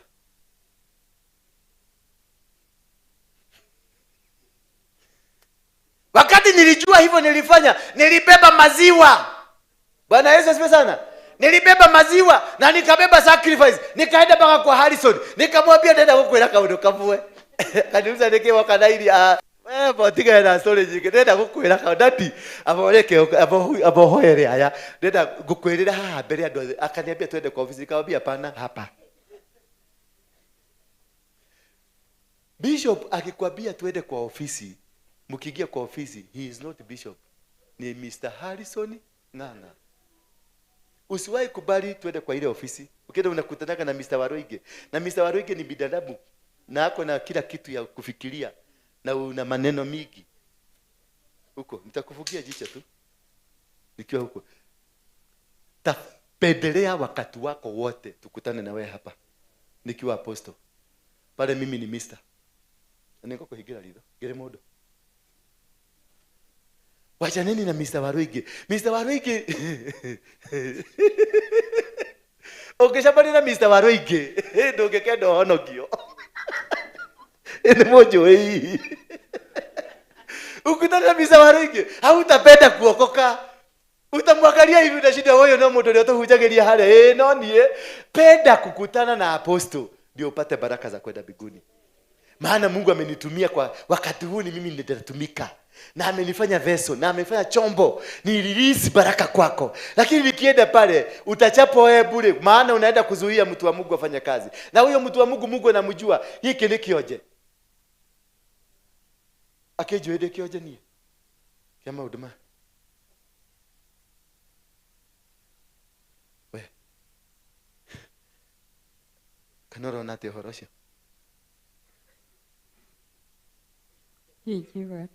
Ndio kuga atia. Na ndio wachaneni na wachungaji kwa ofisi zao. Aise, wachaneni na wachungaji kwa ofisi zao. Kama unataka kudili na mchungaji anaitwa Warwenge, dili na yeye hapa. Hapa ako na uwezo mkubwa. Na kuna kile kitu atanenea hapa kitafanyika.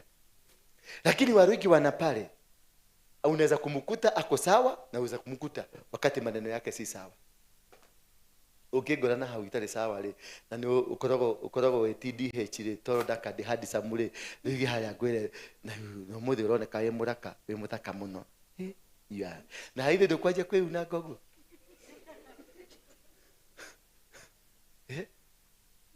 shughulika na huyo mjamaa hapa. Bwana Yesu asifiwe sana. Shughulika na huyo mjamaa wapi?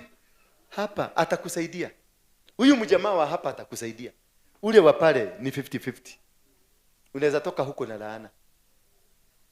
Niguo mutumia to yagioka kwa ofisi kwa kule. Na niona inatoma ile to na nigonye. Tarogama. Simama. Mama kama huyu unaona ako na macho ine na nisigo na mimi nisigo. Alikute kwa ofisi. Na sasa hiyo nini ile kegunyi ya zamani imeingia kwa kichwa. Unafikiria ni nini itafanyika? Sasa mkiona ninakuwa mkali, sikuwagi mkali kwa ubaya. Nikiambia David hapo usikubalishe mtu, sasa kuna watu wanakuombea tu utoke hii kanisa uende kwa sababu umewazuia waingie huko. Kaa gumu, hautaenda. Hautaenda. Hoya hii murute magongona. Hii mwekera mweka huyu aedi na ukae gumu wakuchukie kabisa. Pale hawataingia. Hau mutiko ikira. Iko ngemoherie. Ni ndi muru. Ni mucarie mundu ungi. Uyu mutingihotana nake. Ona ngoma ni ageririe na kiremo. Riu wewe u na nduri nginya kwa ngoma. Umetoa. Si unaona mtu ni mjanja huyu anajua. Sasa piganani na mtu kama huyu. Ametoa. Hiyo neno tu amelishika. Wewe tu umekaa hapo umekauka. Unaongoja baraka za Mungu zishuke. Bwana Yesu asifiwe sana. Maagano yaliyofanyika katika maisha yako yamechangia pakubwa hivyo umekaa. Yamechangia umaskini unaopitia. Yamechangia mateso ambayo umepitia. Maana maagano yale yako ndani ya jina, yako ndani ya maeneo, yako ndani ya familia, yako ndani ya the blood of the family. That is why you are suffering. Bwana Yesu asifiwe sana. That is what? Why you are suffering. Tusimame kwa miguu yetu. Mokorino wathireko. Ndatigire ndakuhumba nguo. Na gikuhe utungata. Wathire atia? Na niguo Ngai akwaririe wega. Nikikadi na but naweza uliza swali. Unaweza uliza swali? Uliza. Okay, no na confusion. Una confession? Ya family.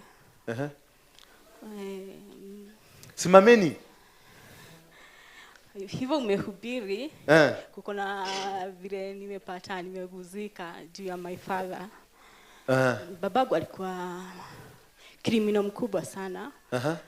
Na alikuwa criminal mkubwa. Mkubwa kama Warwenge. Na alikuanga Mungike, si ndio? Hakuwa Kenya. Tanzania. Alikuwa nchini Tanzania. Sasa hii microphone kwani watu. Okay, wakati alikuja Kenya. Alikuwa anafanya criminal yake Tanzania. Yeah. Na wewe alikuwa alikuwa amebadilisha mpaka jina, alikuwa anaitwa Tanzania. Na jina lake lilikuwa Kichaga. Kichaga. Aha. Sasa siku moja I think ni Mungu tu juu ilibidi juu ni wakati wa President the King Nyerere 70s. Alikuwa akasema nchi mzima akatangaza. Akasema acheni na yeye.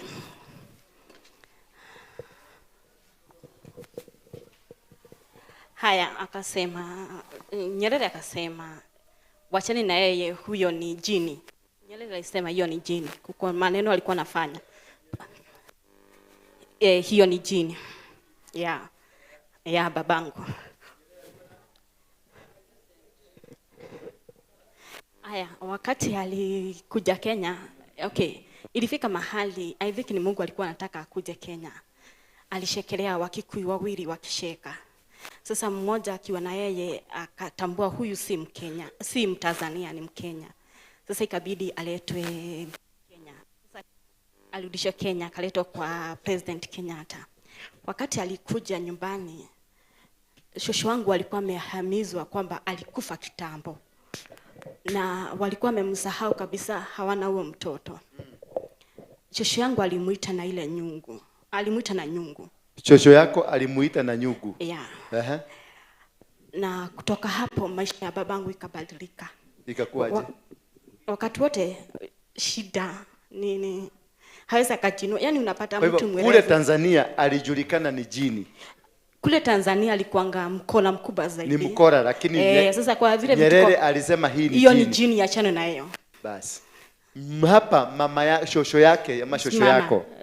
Shosho yangu sasa. Alimuita na nyugu. Alimuita na wakati alikuja Kenya, niliuliza shosho yangu but ile maneno alisema kule nyungu alikataa kuniambia kabisa. Lakini alimuita na nyugu. Aliona atarudi Tanzania, akamfuga. Akamfuga. Sasa ndio hiyo. Sasa na ndio baba yako mzazi. Ndiye babangu mzazi. Maisha yako yamekaa maisha gani? Taya shida. Thank you. Kwa sababu mumekorogwa, mumefugwa pamoja na baba yako. Kule Tanzania authority ya inchi ilisema ni jini. Kwa hivyo ni pepo. Baba yako ni pepo kulingana na ufalme wa Tanzania.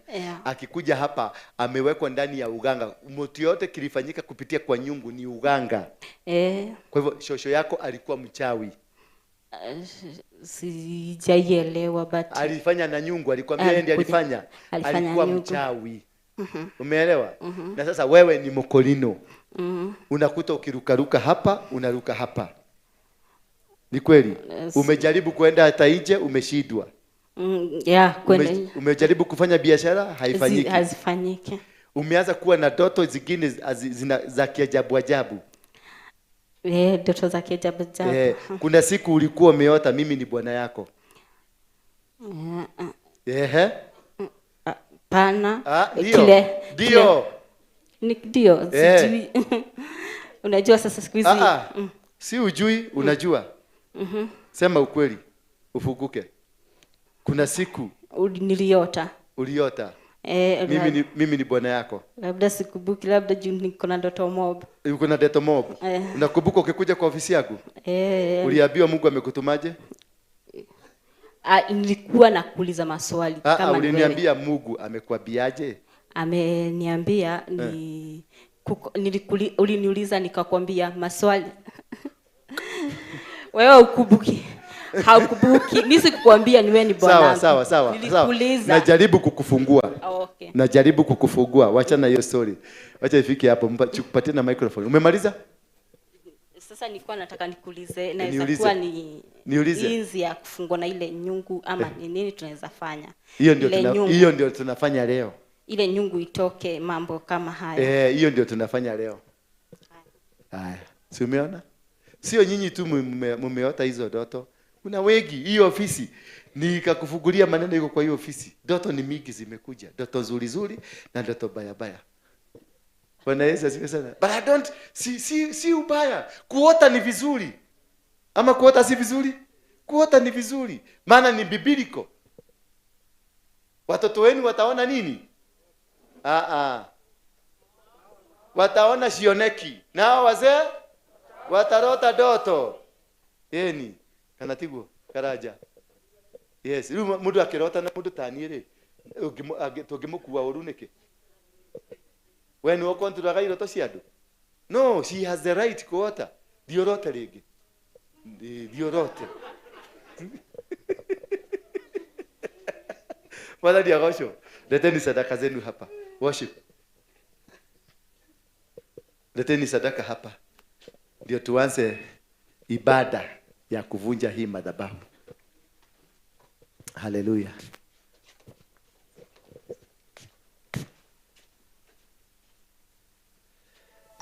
Wekelea tu kwa madhabahu. Sasa mnaongoja nini? Tembea nasi. Oh, tembea nasi. Oh, tembea nasi. Twatuku. Tembea nasi. Tembea nasi. Oh, tembea nasi. Patia ule microphone. Patia ule microphone. Uje.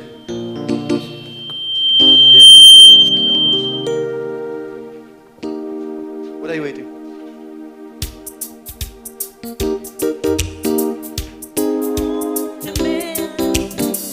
Sio lazima hiyo. Kuja Monty. Kuja.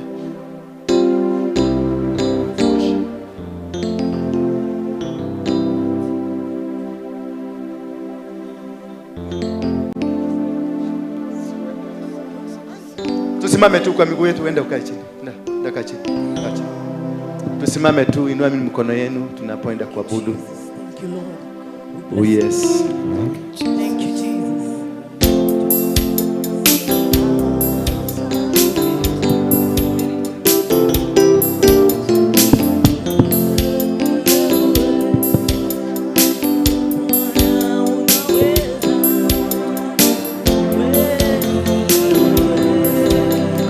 Tuinue mikono yetu juu. Hebu inua mikono yako. Ngoja kidogo. Wait. Inua tu mikono yako juu hivi. Mikono yako miwili. Nataka tuvunje maagano. Sema Bwana Yesu. Bwana Yesu. Mwana wa Mungu. Mwana wa Mungu. Uliye hai. Uliye hai. Leo nimegundua. Leo nimegundua. Kuna madhabahu. Na kuna maagano. Yaliyo ya damu. Yaliyo ya chakula. Yaliyo ya maeneo. Yaliyo ya kimsingi. Yaliyo ya kanisa.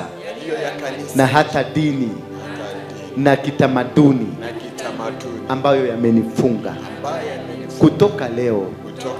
Kutoka leo ninajitenganisha na madhabahu na maagano ya babu yangu, ya nyanya yangu, ya baba yangu, ya mama yangu, hata yangu mimi, ama kikundi chochote nilichojihusisha, ama maagano kutokana na mwanaume au mwanamke aliyejiitanisha na mimi, ninajitenganisha na hiyo madhabahu. Mimi kutoka leo nitakuwa mfuasi wako Yesu. Laana ambazo zimezuia pesa zangu, laana ambazo zimezuia kazi ya mikono yangu, laana ambazo zimezuia kufaulu kwangu, laana ambazo zimezuia kuendelea kwangu, ambazo ziko na msingi wa kule nimetoka. Kutoka leo ninaivunja katika jina la Yesu Kristo. Fungeni tu macho yenu. Baba, katika jina la Yesu Kristo, wewe ndio uliumba mbingu na ukaumba dunia. Wakati wana wa Israeli walikubali kutoka kule Misri, wakawapatia nafasi ya kusafiri waende Kanani, nchi iliyo ya ahadi ya wazee wao. Waliapa mbele zako, walivunja madhabahu yote ambayo walikuwa wanainamia kule Misri. Walikuwa wanainamia ng'ombe na vitu vingine vingi ambavyo viliwafanya kuwa watumwa. walipo hapa mbele zako, uliwainua tena na ukawapata agano jipya la kutoka kule Egypt kwenda mpaka Kanani. Ulitimiza ahadi za baba, ulitimiza ahadi ulikuwa nazo na baba zao, na kuwapeleka mpaka wakafika kule Kanani. Walipofika Gilgal, walikumbuka ya kwamba hawajatahiri miaka 40. Wakasema wote watahirishwe ndio kuwe na agano jipya. Na walipotahirishwa, aibu ya Egypt iliondoka kwao. Kisha wakaingia Bethel, ukawaambia hii ndio nyumba yangu. Kutoka leo Baba, ninakuabudu na kushukuru. Ninasema ya kwamba watoto hawa walikuwa mateka ya covenant za kifamilia, walikuwa mateka ya covenant za kidini, walikuwa mateka covenant za mungiki, walikuwa mateka covenant za familia. Kutoka sasa waachiliwe, waachiliwe. Walioshikwa mateka na damu waachiliwe, waliokula kiapo waachiliwe, waliochikwa mateka waachiliwe. In the mighty name of Jesus Christ, waachiliwe, waachiliwe. Achiliwa, achiliwa, achiliwa, achiliwa, achiliwa, achiliwa, achiliwa. Ng'ombe zote, waganga na wachawi katika familia yenu, waganga na wachawi katika familia yenu, waganga na wachawi in your family, every covenant in your family broken in mighty name of Jesus Christ. Ivunjike sasa, ivunjike. Waganga, laana, every altar speaking against your family, every altar speaking against you, against your family, broken, ivunjike in the mighty name of Jesus Christ. Ivunjike, ivunjike, ivunjike, be broken, ivunjike in the mighty name of Jesus Christ. In the mighty name of Jesus Christ. In the mighty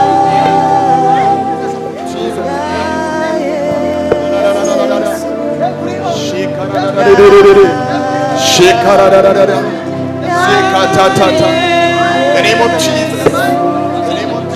The name of Jesus.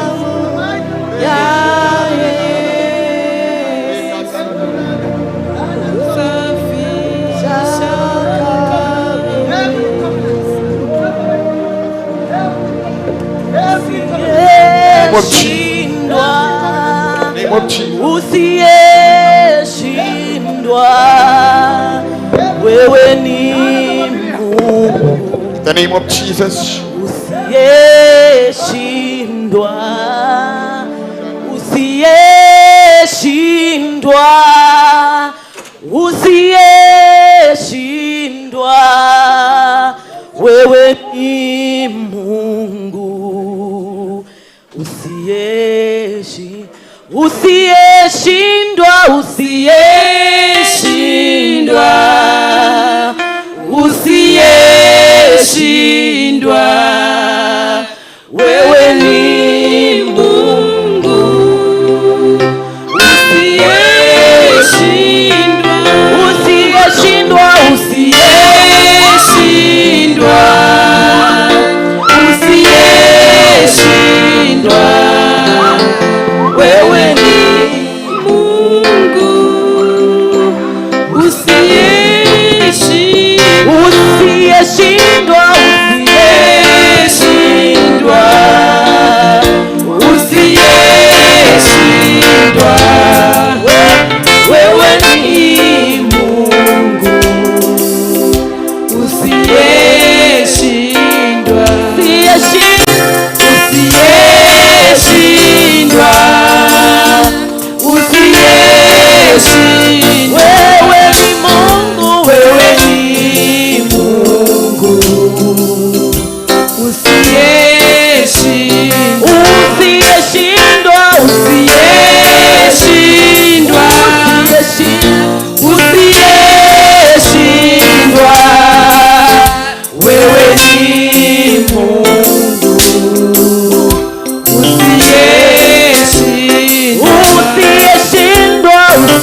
Mataifa yote yanakufahamu kuwa wewe ni Mungu.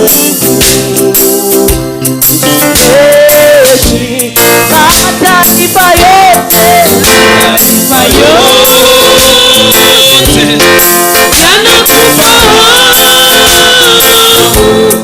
kuwa wewe ni Mungu usiyeshindwa. Mataifa yote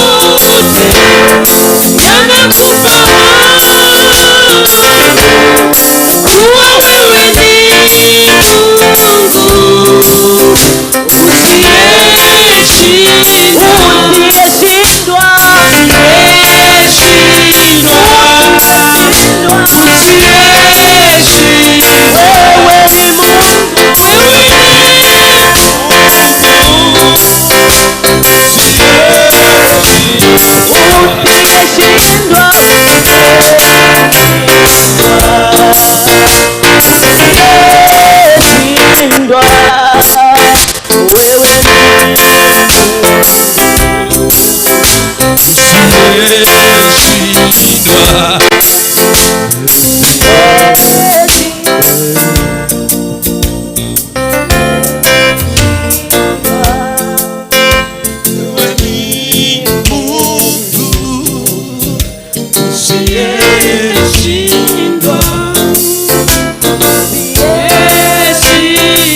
usiyeshindwa.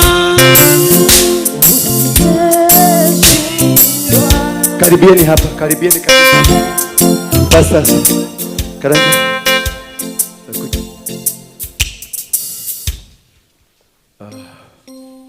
Endelea tu sija kukataza.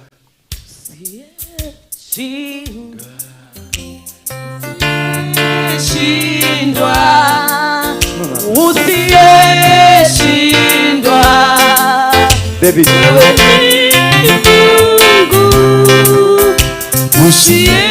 Usiyeshindwa, usiyeshindwa, usiyeshindwa, usiyeshindwa.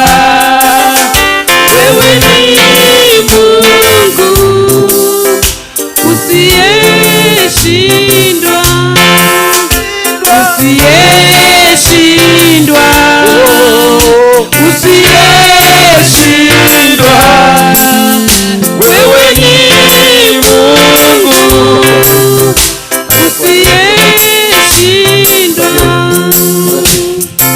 unastahili Anointed. ibada, unastahili ibada yetu.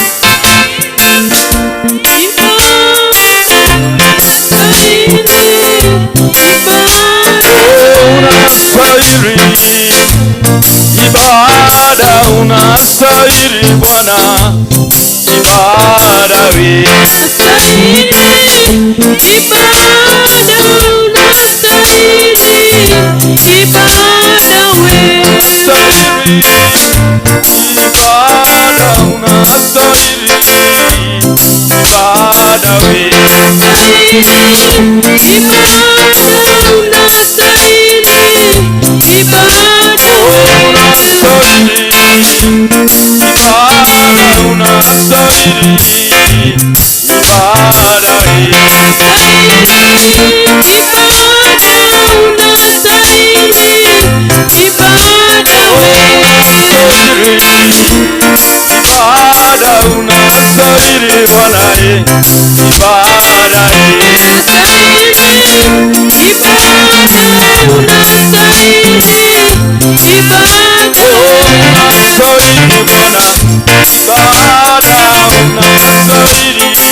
mbingu zimenithibitisha, zimenikubali, mbingu zimenithibitisha. One more time, one more time,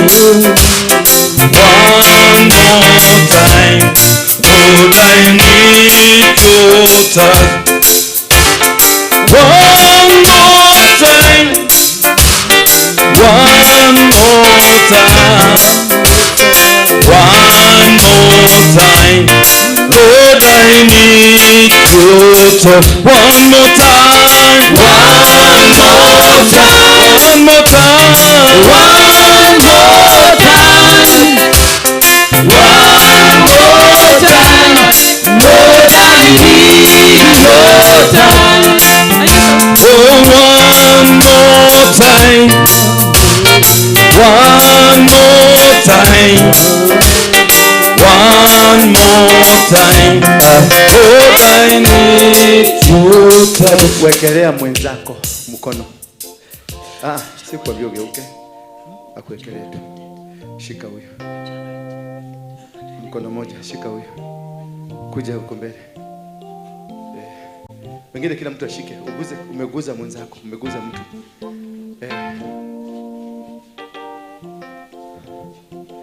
Oh yes. Sema Bwana Yesu. Bwana Yesu. Mwana wa Mungu. Mwana wa Mungu. Ambaye ako hai. Ambaye ako hai. Siku hii ya leo. Siku hii ya leo. Nimekuja hapa kwa madhabahu hii. Nimekuja hapa kwa madhabahu hii. Kujitenganisha. Kujitenganisha. Na aina yoyote. Na aina yoyote. Ya madhabahu.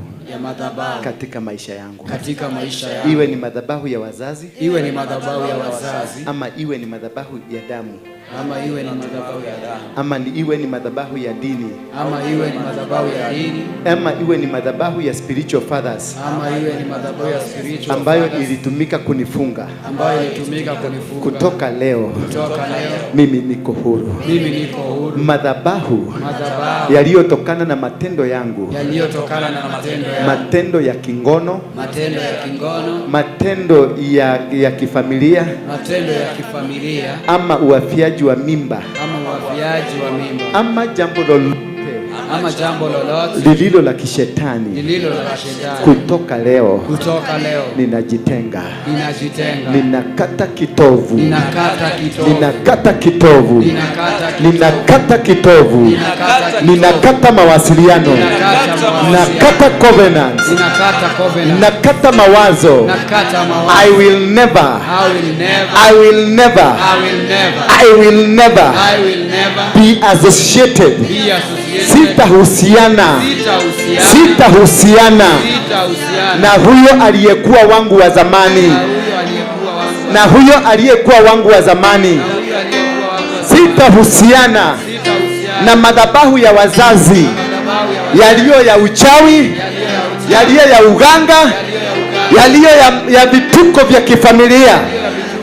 Sitakubaliana na mbuzi wala ng'ombe wala kuku ziliyotolewa kama kafara. Sitakubaliana na vitu nilipatiwa nikaweke kwangu nyumbani na waganga na wachawi na wachungaji walio waganga.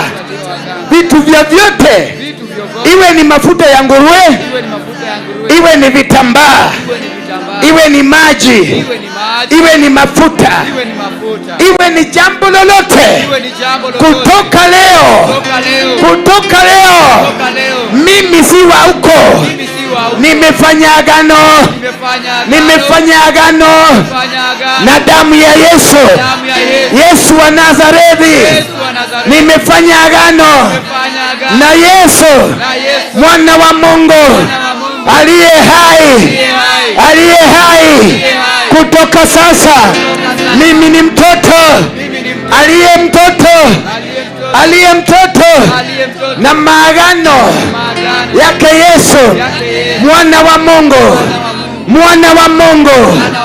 I will never be associated with demonic altars, demonic covenants, and the altars za wachawi, za waganga, kutoka leo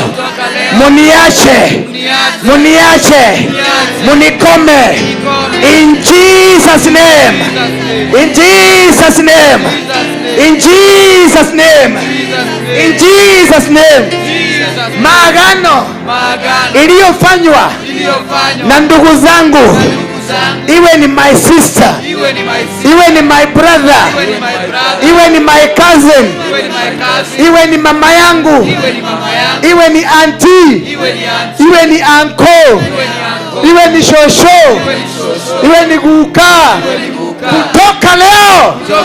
kutoka leo maagano yaliyofanywa na mtoto wangu akaingia kwenye vikundi za kishetani, ninajitenga,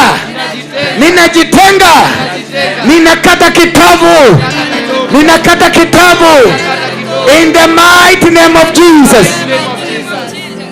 Now I want this. Watoto wetu wamechukuliwa either kwa vikundi kama Mungiki, kwa vikundi kama Gaza, kwa vikundi kama Al-Shabaab, kwa vikundi za kishetani Illuminati. Inua mikono yako miwili juu. Nataka uwaite. Umesikia yule mama alifunga mtoto wake na nyungu. Sasa tutaita watoto wetu kwa jina la Yesu Kristo. Inua mikono yako. Anza kuwaita hivi, waite tu.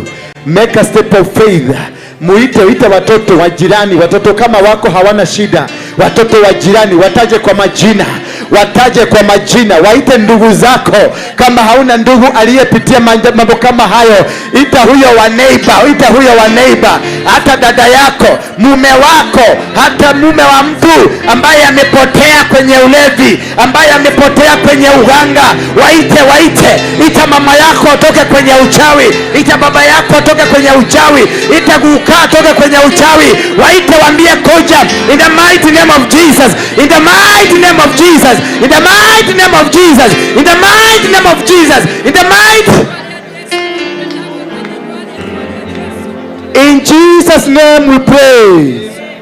Sasa nataka uitishe kazi yako ama huduma yako, whatever you know you have. Kama ni kazi itisha, kama ni huduma itisha.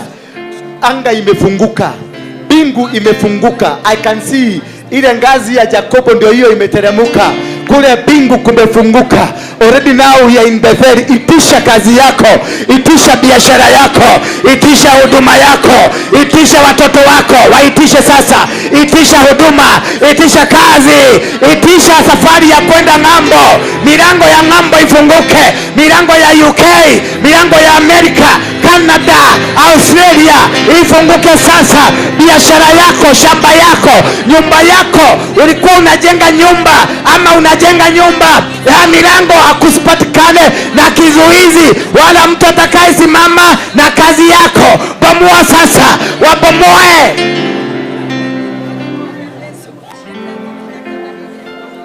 Imefunguliwa, inafunguka sasa, inafunguka sasa. Waachiliwe sasa, waachiliwe. Sasa nataka tuingie kwenye vita. Bomoa kuta zao, bomoa milango yao, bomoa minara yao, bomoa minara ya wachawi. Anza sasa in the mighty name of Jesus. Destroy their walls, destroy their doors, destroy their covenants, destroy their altars, destroy their eyes, destroy their ears, destroy their legs, destroy. Vunja ndoa zao, vunja ndoa za waganga, ndoa za covenant za kiuganga, za kiuchawi. Every covenant, break every covenant, break every covenant, break every covenant in the mighty name of Jesus. I break it. Break every chain. Break every chain. Break every chain. Break every chain. Walikufunga na mikanda, katakata mikanda ile katika jina la Yesu Kristo. Walifunga kazi yako na mikanda, kata hiyo mikanda katika jina la Yesu. Kata hiyo mikanda inakatika, mikanda inakatika, kata hiyo mkanda. 1, 2, 3. Mekatika. Kata mikanda. Kata hii mikanda. Mikanda ya familia. Mikanda ya biashara. Mikanda ya kazi. Mikanda ya watoto. Ikatike. Mikanda. Walifunga watoto na mikanda ya shetani, na mikanda ya shetani. Walifunga maisha yako na mikanda ya shetani, wakafunga huduma na mikanda ya shetani, mikanda ya shetani. Hasira, hasira na kuondolea hasira. Walikufunga na hasira, walikufunga na hasira, walikufunga na hasira, wakafunga biashara yako. Ondoka, ondoka, ondoka. The mighty name of Jesus. To break every chain. I break every chain. I break every chain. I break every chain. I break every chain. To break every chain. I break every chain. I break every chain. I break every chain. Break every chain. I break every chain. I break every chain. There is power. I break every chain. I break every chain. I break every chain. The mighty name of Jesus. I break every chain. I break every chain. I break every chain. I break every chain. I break every chain. I break every chain. I break every chain. I break every chain. I break every chain. I break every chain. And the mighty chain. To break every chain, to break every chain. There is power in the name of Jesus. There is power. There is power in the name of Jesus. There is power. There is power in the name of Jesus. To break every chain, to break every chain, to break every chain, to break every chain, to break every chain, to break every chain, to break every chain, to break every chain, to break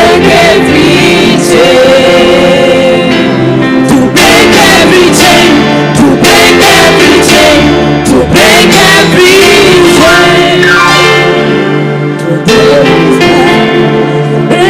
break every chain, to break every chain, to break every chain, to break every chain, to break every chain, to break every chain, to break every chain. There is power in the name of Jesus. There is power in the name of Jesus. There is power in the name of Jesus. To break every chain, to break every chain, to break every chain, to break every chain, to break every chain, to break every chain. In the mighty name of Jesus Christ, you are free. Amen. You are free. Amen. Any covenant, maagano yoyote yalifanyika kwa wewe kujua, na maagano yoyote yaliyofanyika bila wewe kujua, yote imeporomoka katika jina la Yesu Kristo. Yote imeporomoka katika jina la Yesu Kristo. Maagano iliyozuia kazi yako, maagano iliyozuia biashara yako, maagano iliyozuia huduma yako, imeporomoka, imeporomoka, imeporomoka. Wapi vilele? You are free. You are free. Say I'm free. I am free. I am free. I am free. I am free. In Jesus' mighty name. Amen. More than a conqueror. Do you want me to tell you something? Touch your neighbor. Just touch your neighbor. Touch. I didn't say you hold them. Just touch. Muguse tu. Mwambie neighbor. Mimi ni mtu tofauti. I am not the kind of man you are seeing, or woman. If you are a woman, say I am a human. I'm a man. If you are a man, say man. I am not the kind of a woman or a man that you used to see. Kutoka sasa bingu yangu imefunguka. Bingu yangu imefunguka. Sina attachment. Sina attachment. Sema sina attachment. Sina attachment. Iwe ni ya baba yangu. Iwe ni ya baba yangu. Ama ya mama yangu. Ama ya mama yangu. Ama ya guka. Ama ya guka. Ama ya shosho. Ama ya shosho. Ama ya shamba ya baba yangu. Ama ya shamba ya baba yangu. Yangu. Ama shamba ya sina mahusiano. Sina mahusiano. Sina mahusiano. Sina mahusiano. Na jina lile nimeitwa. Na jina lile nimeitwa. There is no covenant. There is no covenant. Hakuna covenant. Hakuna covenant. Ya jina ambalo ninaitwa. Na jina ambalo mimi niko huru. Mimi niko huru. Mimi niko I am free. I am free. I am free. I am free. Kuna mahali nilienda. Kuna mahali nilienda. Nikakutana na mchungaji.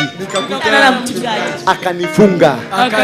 Akajiita spiritual father. Kumbe ni madhabahu. Ya kishetani. Kutoka leo.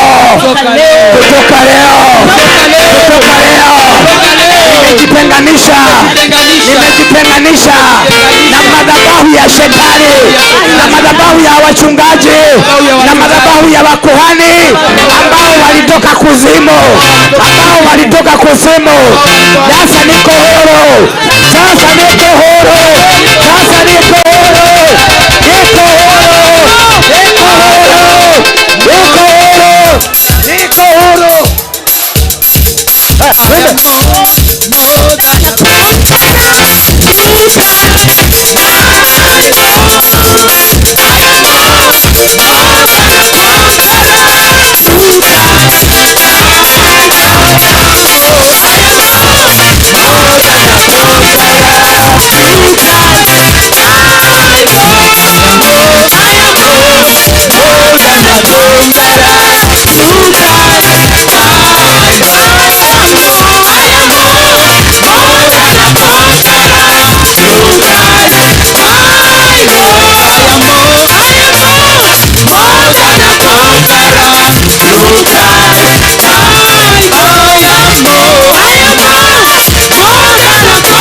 Shikaneni mikono. Hii huduma ilikuwa imekanyagiwa. Shikana mikono, muinua mikono hivi. Inua juu. Ngoja. Wewe ni mmoja ambaye umekanyagiwa.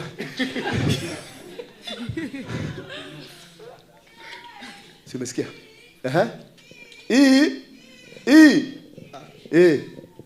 Amesema tumeli naye. Sasa hii huduma ilikuwa imekanyagiwa na mabishop na maarchbishop na wachawi na wagaga na Waislamu, eti hii na watu wa Freemason, eti hatutatoboa. Nataka tuinue mikono yetu, ishara ya kumwambia Mungu tumesarenda kwako. Baba, tumesarenda. Mungu muumba mbingu na muumba wa dunia, sisi hatuna uwezo, sisi hatuna nguvu. Tuko hapa kwenye mto, maadui ndio wale na mto ndio huu. Tunakuomba Baba, kitendo ulichokifanya kwa pale kwake Musa alipopiga maji yakapasuka mara mbili. Ninakuomba Mungu, huduma hii ni yako, watoto hawa ni wako, tunajipatiana kwako, ninajipatiana kwako. I surrender to you. I surrender, Father. Father, receive the ministry. Pokea huduma hii. Pokea Baba, iongoze. Hatuna uwezo, iongoze. Pigana na wao wanaopigana na sisi. Yegai, orana nao maruaga na idwe, wanasio maruaga na idwe. Reke barabara ciao citendere, matigatuone Ngai. Reke maitho mao matumume, matigatuone. Reke matu mao mahingike magie jinga, matigatuigue. Ora maendaya, reka dayanamo, reketeya rene. O rekeria.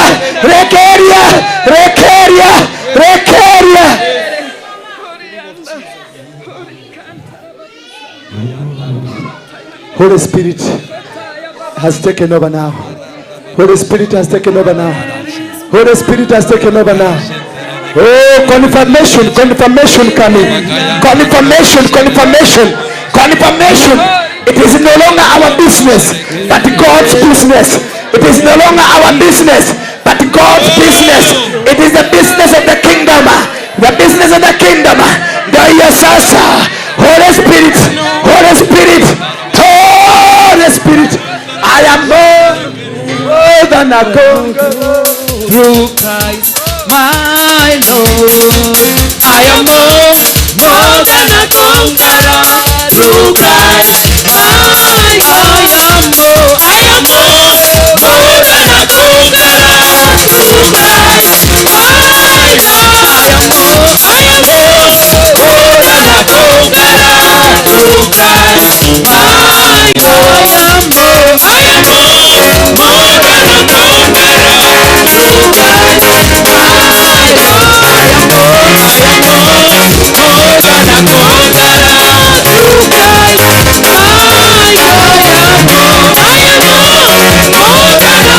my Lord. I am more than a conqueror through Christ my Lord. I am more than a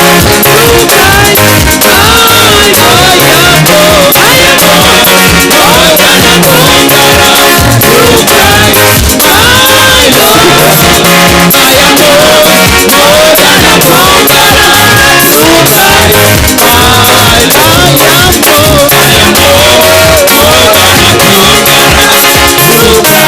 am more than a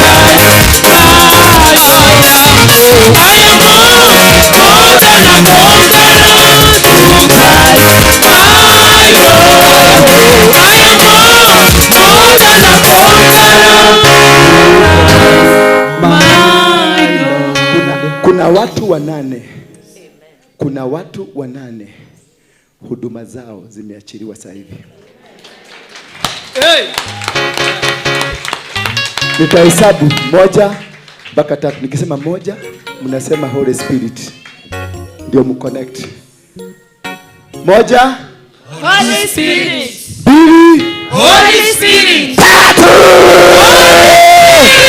Hiyo imeshuka. Hiyo imeteremka. Hawa sasa wameachiliwa. Wamefunguliwa.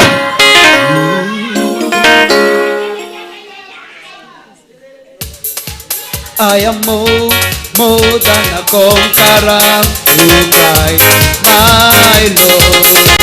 I am more than a conqueror through Christ my Lord. I am more than a conqueror through Christ my Lord. I am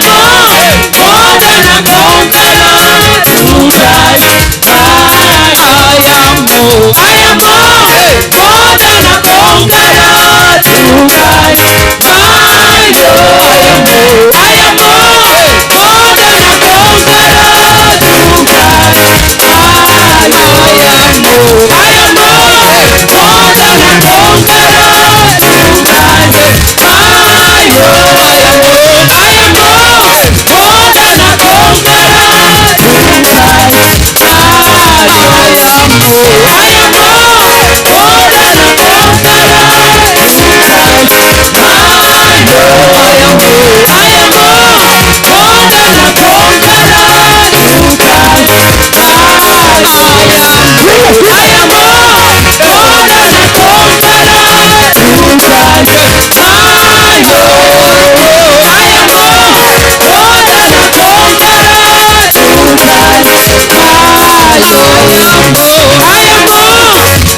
Can I tell you something?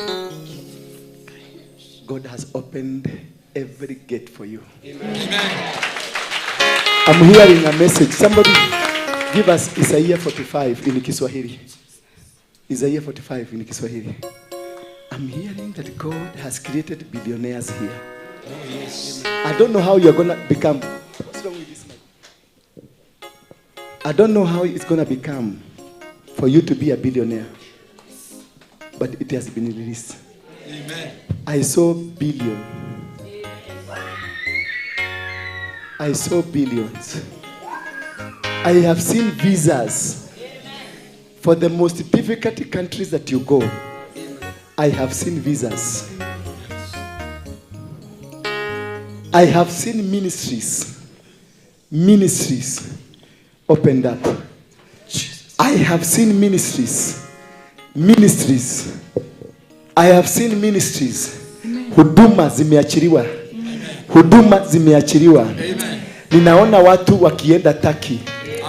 Naona watu wakienda Turkey kufanya biashara. Amen. I have seen 3 supermarkets. Amen. 3 supermarkets. Amen. 3 supermarkets. Ndio hizo zinashuka. Ndio hizo zinashuka. I have seen a career. Successful career. Amen. Successful career. Amen. Zinakuja ndio hizo. I have seen somebody has been struggling with the land issue. Imeachiliwa. Imeachiliwa. Amen. Imeachiliwa. Amen. Imeachiliwa. Amen. Imeachiliwa. Amen. Hebu fanya hivi. Because I can see atmosphere for the blessings already here. If you have anything you can sacrifice now, put it over here quickly. If you have anything you can be able to sacrifice now, just place it over here quickly. The atmosphere is conducive for the blessing. The atmosphere is pregnant. Just put whatever you think you have. Here is enough, is enough, is enough. Is enough. Is enough for you to open every gate. To open every gate. To open every gate. Where is that? Where is it? Isaiah 45.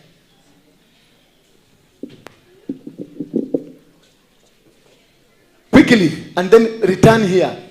Musonge hapa na you return here very quickly. Put it here. Just is for your sake. If you feel you have it and you feel you want to be connected, it's not a must. It's not a must. I have felt in the spirit you need to connect. It's not a must. Sio lazima ujiconnect. Sio lazima hata kidogo. Isaiah 45 verse 1. Mwenyezi Mungu asema hivi juu ya Koreshi. Wewe ni mfalme wangu niliye kuteua.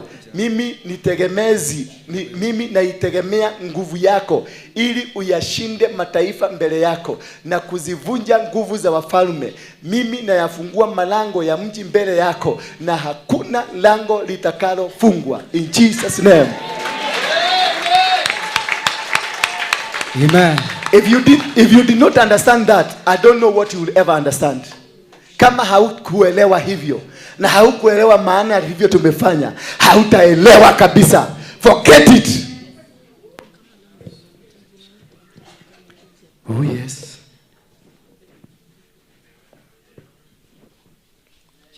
Hata mimi nijishikanishe na madhabahu. Yeah.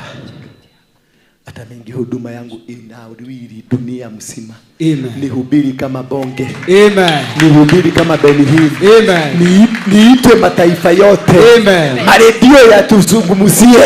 Amen. Magazeti yatuzungumzie. Amen. Mataifa yote yazungumzie. Amen. Huduma ikajulikane. Amen. Huduma ikajulikane. Amen. Kwa kinywa cha kila mtu. Amen. Kwenye masikio ya kila mtu. Amen. Watu wapokee huduma hii. Mumefunguliwa. Mumefunguliwa. Nimewafungua. Nimewafungua. Nimewafungua. I bless you. I bless you. I bless you. I bless you. I bless you. Pokea baraka. Pokea baraka. Pokea baraka. Pokea baraka. Pokea baraka. Pokea baraka. Pokea baraka. In the mighty name of Jesus. Receive your deliverance. Yakalewa sasa. Funguliwa kutoka kwa waganga na uchawi. In Jesus name. Amen. Watoto mutabarikiwa. Amen. Mutakuwa manabii. Amen. Mutakuwa maprofesa. Amen. Mutakuwa mainjinia. Amen. Mutakuwa madaktari. Amen. Mutakuwa walimu. Amen. Mutaenda ng'ambo. Amen. In Jesus name. Amen. Amen.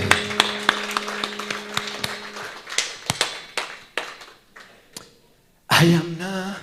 I am more than a conqueror through Christ my Lord.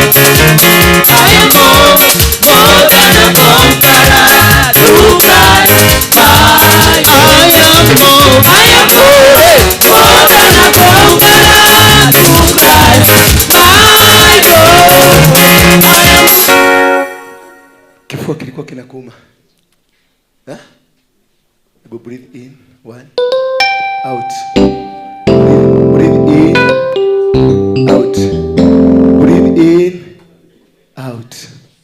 Hebu fanya venye haungefanya. Do what you could do. Ambayo ulikuwa na ungeweza kufanya. Fanya. Imeenda? Yeah? Sauti tu. Fanya.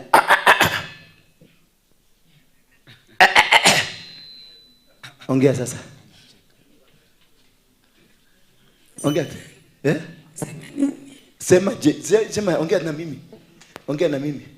Niambie unaitwa nani? Ongea na nguvu sasa. Fungua mdomo wako.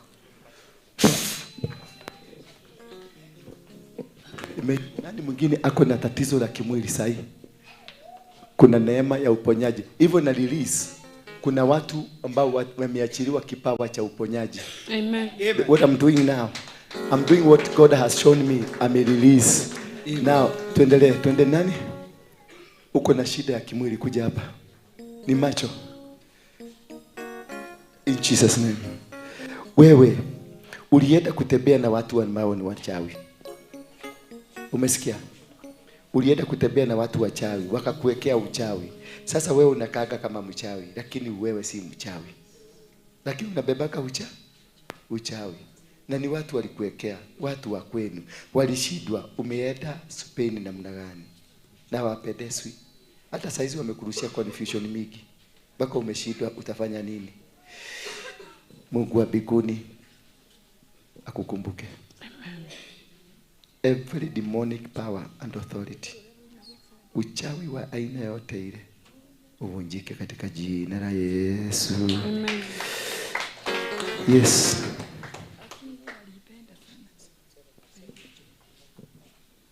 Macho, hebu inakuwa yellow. Nisikose. Ukimaliza na uende utafuta Karo. Karo wako wapi? Hebu patia na device hapa. Enda kwa huyo Karo. Karo ni daktari wa macho Kikuyu. Sisi we are not, hatuna shortage ya watu. Ni daktari mkubwa wa macho. Kama uko na shida ya macho, ona Karo. Ni wapi? Kifua. In mighty name of Jesus. Oh yes. It's over. Where? Hapa. Hapo hiyo. Dini wale tarehe ile ya Mwana na Roho Mtakatifu. Pokea uponyaji sasa. Fanywa operation. Wacha niwete malaika wa operation kwako.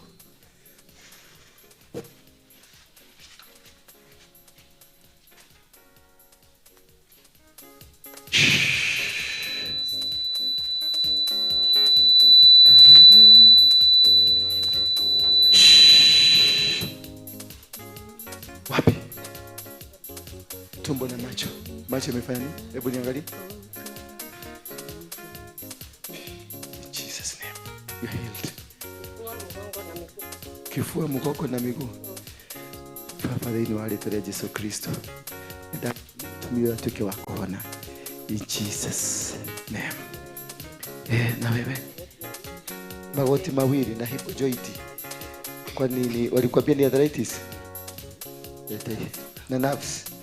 Shikanisha mikono yako. Katika jina la Yesu Kristo. Ninazungumzia nerves, nazungumzia hip na joint zote zifunguke in Jesus name.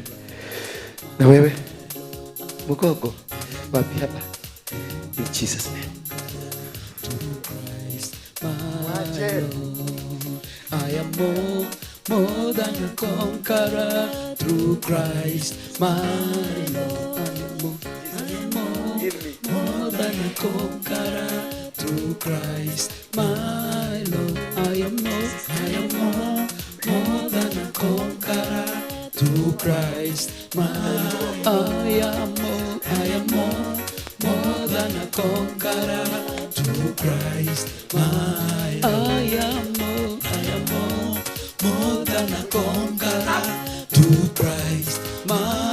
Lord. I am more than a conqueror through Christ, my Lord. I am more than a conqueror through Christ, my Lord. I am more than a conqueror through Christ, my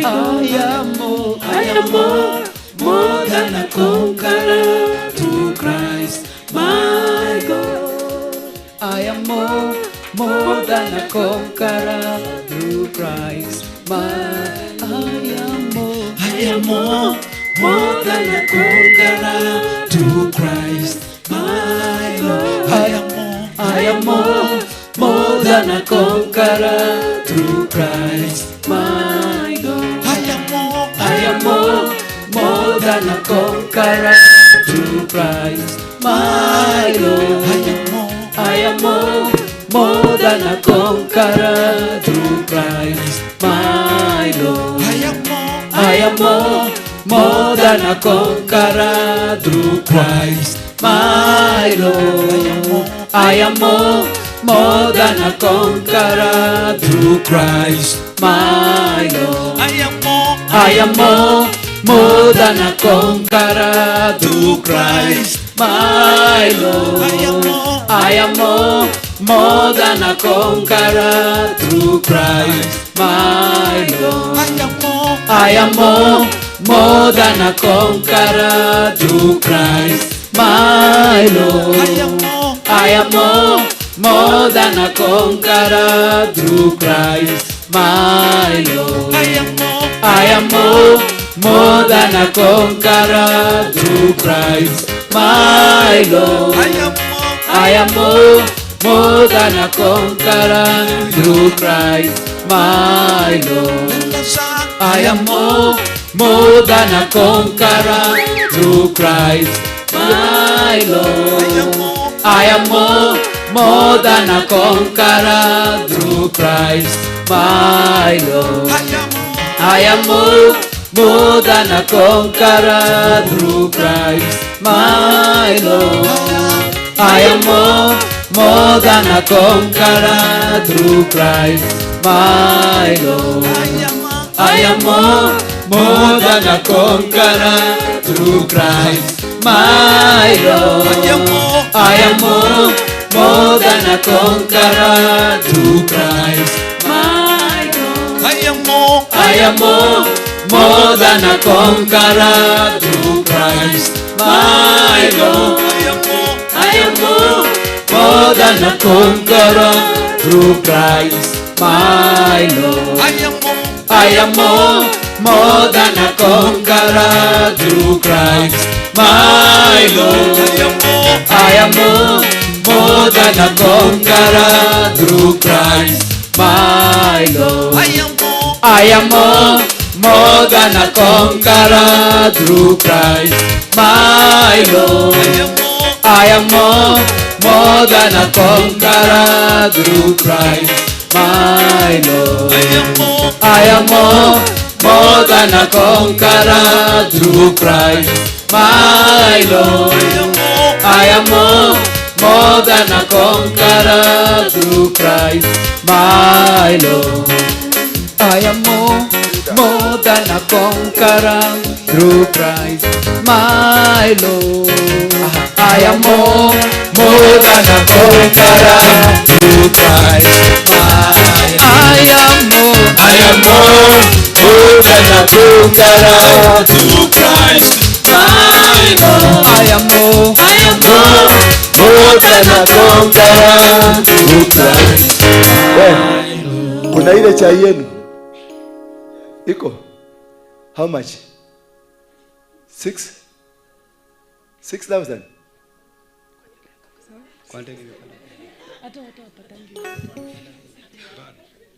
Hiyo nimekata. David, unifanyie hesabu yote, uniletee bill ni yangu, upatie watu wote chai kama iko on my bill. Sasa weka kando. Si kuna watu walipika, weka kando. Wale wanachurika huko wachurike, weka kando. Magi, fanya hesabu hiyo yote. Yes, munipatie hiyo bill ni yangu. Mkae chini, mkunywe chai, nitarudi saa 10 kamili. Kwa wale wanataka tuendelee na klasi ya jioni. Lakini kwa wale mnataka kwenda nyumbani, mko free. On Sunday, now that we have broken, sikilizeni tu tafadhali. Now that we have been able to break every covenant and every altar in your life, 7 days from today, I need you muende mkiwa wasafi, mukae mkiwa wasafi. We shall be doing on Sunday what we call activation. I will be activating every gift. I will be activating every business. I'll be activating every future. Anything that you were called on earth here. Chochote ambacho uliitiwa hapa duniani on Sunday. As long as maintain your cleanness until Sunday, we shall activate it. Kama ni kutembea, kwenda America, kwenda whatever, if it was said you'll go, there is, kuna mfalme wa Persia ambaye amekamata anga yako. Sunday, mfalme wa Persia, maana Michael ametumwa anasue vitu ambazo mfalme wa Persia alikuwa ameshika. Kwa hivyo on Sunday mkuje mpaka na mafamilia na mashosho, mkuje mpaka na kuku na busi, tuzifugue zote, si ndio? And now may the grace of our Lord Jesus Christ and the love of God and the fellowship of the Holy Spirit be with us now and forevermore. Amen. Yes.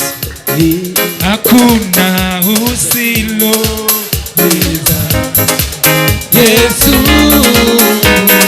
Hakuna usiloweza. Yesu. Hakuna usiloweza. Yesu. Yes.